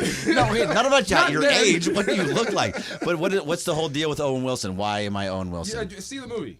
When you see the movie, you'll know. Am what I we're going to talking hate about. this? No, you're going to love it. Also, There's what's an funny Is he with Anaconda J-Lo? 3? Yes, see? Absolutely. So I'm watching Jorge look at some of the clips from Anaconda, and it makes me laugh because it also, these shots almost look like a little bit like Apocalypse Now / Aguirre, The Wrath of God, Yeah, I which got are a 2 trailer. fantastic movies. But then this Anaconda movie comes out of it. Are these Do you have the honest trailer, trailers? Jorge? Is this an honest trailer? I always love those honest trailers. On the rivers of the Amazon, It's unbelievable. This river can kill you in 1,000 ways. in the waters of the Anaconda, There's a legend Shirishama worshipped giant snakes as gods, protectors. Snakes? no matter what you see, This skin is 3 or 4 years old. Whatever shed it has grown since then. no matter what you hear, What was that? There's something down there. That's right. I really mean it. I really mean it too. no matter what you do, Oh my God. Danny! He's not breathing. No! TriStar Pictures invites you on a journey into the grip of fear. It doesn't matter where you look down.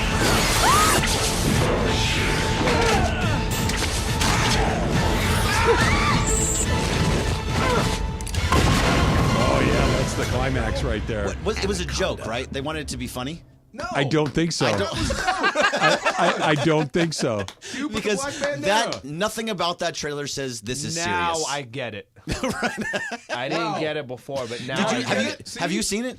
I think I saw it early on, but I think it's such a joke that I probably That's saw not a a movie you little can bit of think it. I think I early. want to Yeah, watch You it. or you didn't. Yeah. I think I want to watch it tonight. I think I'm now in on watching it tonight. So the last time that Susan and I celebrated an anniversary several months You ago, guys saw Anaconda we ended the together? night by watching the NFL's most vicious hits on YouTube. Oh, yeah. ridiculous thing of all time. I missed those. I think Anaconda may take its place. No doubt.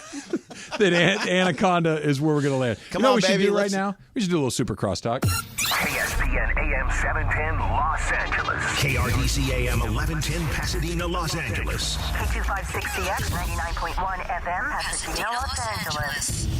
It's the greatest segment in LA sports radio history. Oh my God. When the shows come together for magic on the radio. It will only grow stronger. Super Crosstalk. Are we ready for Mason and Ireland to join Travis and Sliwa? Super Crosstalk begins. Super Crosstalk presented by In-N-Out Burger. In-N-Out. That's what a hamburger is all about. It's time for Super Crosstalk. Woo, woo, woo, woo. So this is exciting. I don't even know what it says. You got a text from O'Shea? Yeah, O'Shea just texted me. He actually put it on Twitter and he sent me the tweet. It says, "Funny story, the snake was an actual practical animatronic. The body was huge and about as tough as a fully stocked tire. Technology was not what it is today, and sometimes the snake would malfunction. It even tore up catering, going haywire, flipping tables, and throwing stuff. The fear you see on all their faces when they have scenes with the snake, that aren't CGI. Wow. are a 1,000% real, genuine fear of that thing. That's awesome. It's a real animatronic. I like it even more now. God. So it's like That's one of those things from the amazing. Pirates of the Caribbean. Yeah, Like- and it took out catering. You got to see this movie. Amazing. You'll love it. You'll love this movie. Amazing. A lot of good stuff. This is Mateo, by the way, in the movie. Remember Mateo? Slee is Mateo. You can stream this on Right there. Netflix. Anaconda Right now? is on Netflix right now. I'm watching it tonight. Sold. I'm 100% watching this tonight. I can't and wait. We'll, and we'll bring can't it back wait up to see you tomorrow. It's going to Rent be it for great. $3.59. This is like handing you a Christmas present. This is just like I can't wait for you to unwrap it. I'm so excited. I might for you even to drink see a it. little bit. I don't know. Oh, what you should drink definitely Oh yeah. drink. I'll get a nice bottle of Do you wine. smoke? Anaconda? No, I do not. Okay. That would be better. Yeah. That would be better. You did not. You should do it Tonight's the tonight. night. Should I gummy up before this one? If you were ever thinking about starting to gummy up, Anaconda is a good way He's to do going it. to come back. He's like, look, Godfather I thought was amazing. If there was ever a movie for it. But Anaconda. Anaconda. Wow. I feel like, well, never mind. I'm We not did the saying same thing for the Goofy movie. Remember, Greg? We did the same thing with Mason and Ireland. Oh, yeah. The Goofy. We watched the Goofy movie, came back and reviewed it. I told you. Yes, one you think's terrifying. What's the one that everybody says? Ernest Scared Stupid. Ernest Scared Stupid. As a 10-year, as an 8-year-old, was terrifying. He'll die in Legitimately, it's a terrifying. It is not a comedy. If you watch it at ages, No. John Matuzak Hey in this Vern. one? Remember that guy? yeah, Hey that Vern. guy. Yeah. Is John Matuzak in this one? He beats I don't up know who Vern? that is. No? Okay. I don't know who never John mind. Matuzak is. John Matuzak played for the Raiders and How do you not others. know? And you're a Raider fan. but You're look, done. I don't I'm remember- done. I'm done. Over. Don't See? I don't want any of that. That's I'm done. ridiculous. There That's we go. ridiculous. Where are you guys starting today? Because there's a lot nothing going going on on today. On No, the yeah. fact that he's not a Raider fan. No, just stop that. We're not going there right away. But by the way, first thing first, I was having a one-on-one meeting with Brian Cohen this afternoon, probably around 11:45, 11:50. Yeah. Actually, 11:55 because you got off the air. Yep. And doors closed, and we're having a serious conversation, me and Brian. One-on-one. One-on-one. That's it. Who comes strolling down? Sliwa comes strolling down, opens up the door, and just starts talking to us. Well, no, I didn't talk. Let me tell my side of the story. What? No, Let me tell side my of the story is just wrong. The door was closed, Slee. Trev, I'm listening. you know BC. You know Brian Cohen. Of course. He's a great guy. He did something Bada on bing. Monday that threw us all off. So I see Brian Cohen in a closed-door meeting with Greg Bergman. I open the door. Brian has his back turned to me. Greg is saying, we're in the middle of the meeting. I'm like, I know, I get it, I understand it. All I said was, bada bing. And then I closed the door and I kept walking. You it was bada bing. You left it open for a little while. I left it open because you were talking about why I'm interrupting, and I was like, when is this What guy if- going to stop? what if Let me he- just say bada bing to Brian and let's move on. What if Brian was opening himself up and was just on the verge of tears, was really telling me something very, very personal? He didn't want anybody else Push to it know. down. Keep it to yourself. And here comes Slee I'll in the also middle be- of all of it. Travis becomes a therapist, and that's all he says. This is really bothering me. Okay, stop for a second.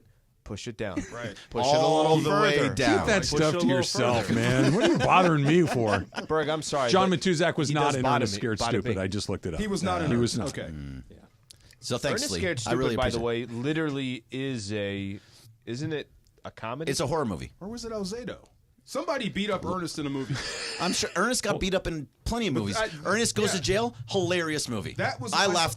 I saw one a of ton. the Ernest movies. He did take a beating from somebody. I'm like, this is a little bit much for a kids movie, but I didn't think it would be terrifying. Ernest made weird kids movies. Like he was always a different character and putting That on like part's different true. outfits. Yeah, that part's they were weird movies, but this one and Looks like Lyle Alzado was in an Ernest movie.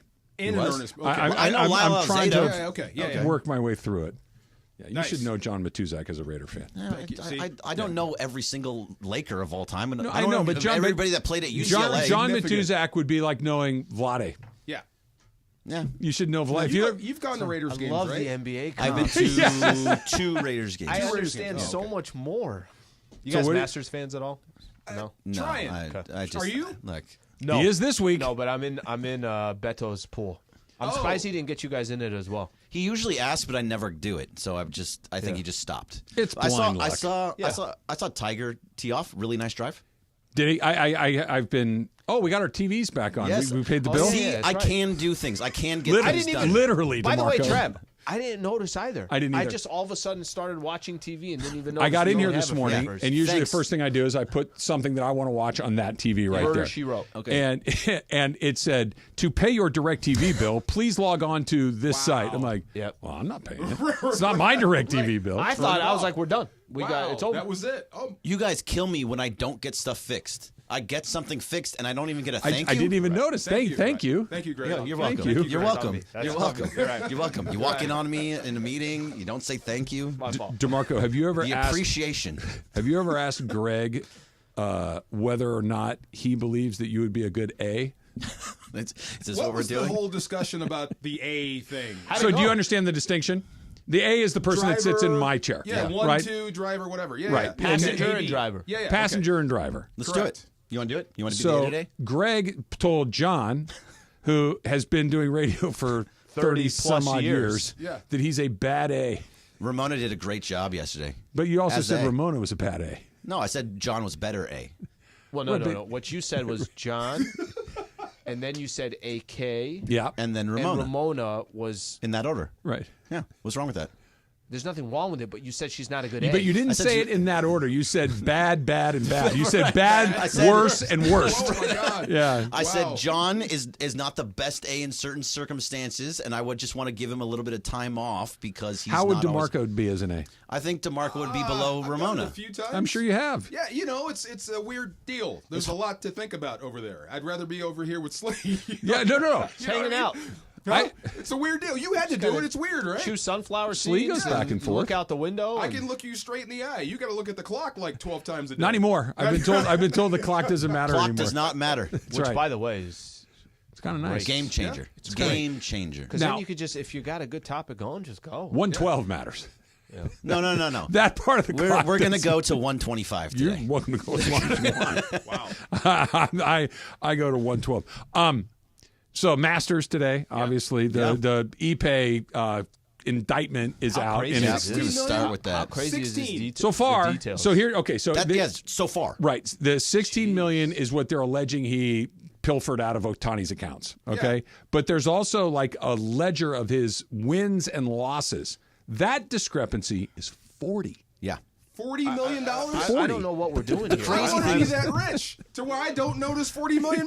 He won $142 million and he lost $182 million. What is going on here? That's What is so that wrong with $40 you? million he lost. Unbelievable. He made $142 million. Which means, well, no, he didn't lost make 40. 140. Yeah, Right. I know what you're trying to say. Yeah, but the fact of the matter is he was betting enough. He What's bet the most obvious 25 question, though? So the most obvious question is, if we're accusing him of stealing 16 and he lost 40, what's the obvious question? Where's the other 24? Mike He Trout. kept it. Mike He Trout. didn't. Greg, he didn't keep it. He didn't win it. He's 24 in the hole. There's a $24 million payment that's due. That's sitting on some island First somewhere. off, Where first is off, it? first But that's off, also between different bookies. That He had was- 3 different bookies Okay. he was that was going to. $4.5 million. But you guys know. No, I'm going to get to I that. I know you get it. I get it. No, I get it. It's going to get to that was $4.5 million. That was the number that was being thrown around for the last couple of weeks, right? And then And that was a lot then. and Yeah. today it's $16 million, and today it's but he lost $40 million. I'm not a math guy, but if I take 40 and I take 16 million, I subtract those two, I'm with you. Through all of this confusion, what about the other money that's missing? Like I have no idea what's going on with this story. Let me ask you this, DeMarco. So you were a professional athlete. You were making professional athlete money, and I don't mean this any way other than just a statement of fact. You were never the highest paid player on your team. You had guys that made a lot more money than you did. Yeah. And let's say it's Kurt Warner, Marshall Falk, whoever it is. Say it like Okay. that. How many different people were involved in making sure that their lives ran a certain way, that their charitable contributions, that their foundations, that all of their agencies, their accountants, their people, like for somebody me, like you endorsed. said, Yes, and you're the way you described it, perfect, right? Been with some high profile guys, some high paid guys. Yeah. For me only, I had 3 people that ran my life. Ran the foundation. Yep. I had a financial advisor and I had a lawyer. Okay. 3 people. Did that they would all take check care on of each me. other? Say again? Did they check on each other? They knew each other. Okay. So it was kind of cool. It wasn't cool, but everybody knew. They didn't really like each other, but they knew each other. Perfect. So, small town. Yeah, that goes right So into that your was just point. me. Yeah. There were some guys, like when Kurt really hit big, I think there had to be at least 5. Okay. How much bigger is Shohei Ohtani than Kurt Warner? Megastar. Global. Yes. Global. And you're telling me that Ippei... Does Kurt Warner speak English? Yes. Okay. Most of the time. Yeah. Greg, you can't be that naive. No, it's not. You cannot be that naive. It's not naive. It's just, so banks are okay to say, "Hey, let's pull this through because he doesn't speak English." In the story itself, I'm just taking the story for what the story says on its as it is. Sure. It says that Ippei went into the banks with Shohei, who did not speak English talking at about the Ippei. time. I'm talking about everyone else on that team No, I'm that's getting in to charge that. of running his world. Nobody said, "Guys, we're 16 million short here. Where'd it go?" Not one person? Ippei said that they did not give access to those people and the account. Who told them not to get Shohei. access? Who told them not to Shohei get... told Ippei that told But them. That's Shohei what, obviously that's what didn't it says tell in the them story. that. That's what I it says in the understand. story. But you're accepting that as absurd. It's an absurd acceptance of a ridiculous fact. No bank talk so is much saying about it, though. But no bank is going to allow a guy to walk in with a guy and say, he says that he wants me to have, we're going to set up this account. I'm the only one that has access to it. No, that's not going to happen. Of course it's not. Of course it's not. It's ludicrous. Well, he had access to it. happen. He says that actually Shohei did not give access to Ippei, so I'm not sure where that It's a comes. ludicrous proposition. These sums of money I've to never be been more moved around. confused in my life. No, it's a very That's the confusing thing. story, so we can't just jump to conclusions also. can have a No, little but you common also sense can't to it. accept BS and just go, well, that's what they say. I'm taking it at face value in what's in Why? the stories. And because I read at least like 17 of the 37 pages. I didn't get to go through the whole thing yet. But this is, I'm not talking about the indictment. I'm talking about how $16 million could go missing from one of the most famous people on earth. I can't answer that. And the With explanation that the guy is offering is, well, I walked into the bank and I told him not to give it to him. Get the blank out of here. No. It's absurd. Somebody either is so derelict in their responsibilities, and that's literally everybody else on Team Ohtani, or something else. There's somebody else in this. Those has are to the be. only two options. That everyone else was so bad at their jobs that they missed it, or something else. It seems like it just seems like he was taking money out and he was winning. If he won $142 million, that means he was putting the money back. He was putting it all right back in, so you don't see it missing. Again, with all the people involved in these athletes, transactions. If the accountant, if your accountant goes to Marco, listen, man, it's being wired there's, out. Yeah. There's like $200,000 going in and out every day. What's going on, buddy? Wouldn't somebody ask you There that? would be a question somewhere. Wouldn't somebody say that? Or at least he was like like 16,000. Whether I got back to him or not is a different deal. Or Like, how I don't about care. every bank in the world is saying, what the hell is going on here? Right. But when I was locked in and playing, I don't care how many people called. I'm just, it's not my business. That's somebody else's So you did not pay attention to the I money was right whatsoever. To get robbed, but I'm lucky I didn't. I was going to say, so he's you're saying, right to be robbed. There we go. Absolutely. He's Ohtani in this situation. Right. So this is the next step to that. If that's where we're going, where Ohtani's a rube and he just gets, and he's not paying attention. That's I'd rather him be a to rube, honestly. hundreds of millions of dollars that he's not paying attention to. Now that he knows, how is everybody in his circle not fired? It's a really good question. I'm sure They that's should coming. all. They should. Okay. I'm sure, Yeah, he's married now, right? He is. I'm sure that's coming. All that's coming But now. It's because we're just finding out stories as it's coming out. This is all happening in real time in front of us. Whether or not that actually happens, it should actually happen. It has to happen. It has to happen. It just may not have happened just this moment. They have a crisis team. He hired the best crisis team in Hollywood or whoever it is. They're going to make sure that all those little boxes are checked. It may not happen right now, but it's going to happen down the line for sure. It's 1:15, Slee. Super Crosstalk is brought to you by In-N-Out Burger. That's what I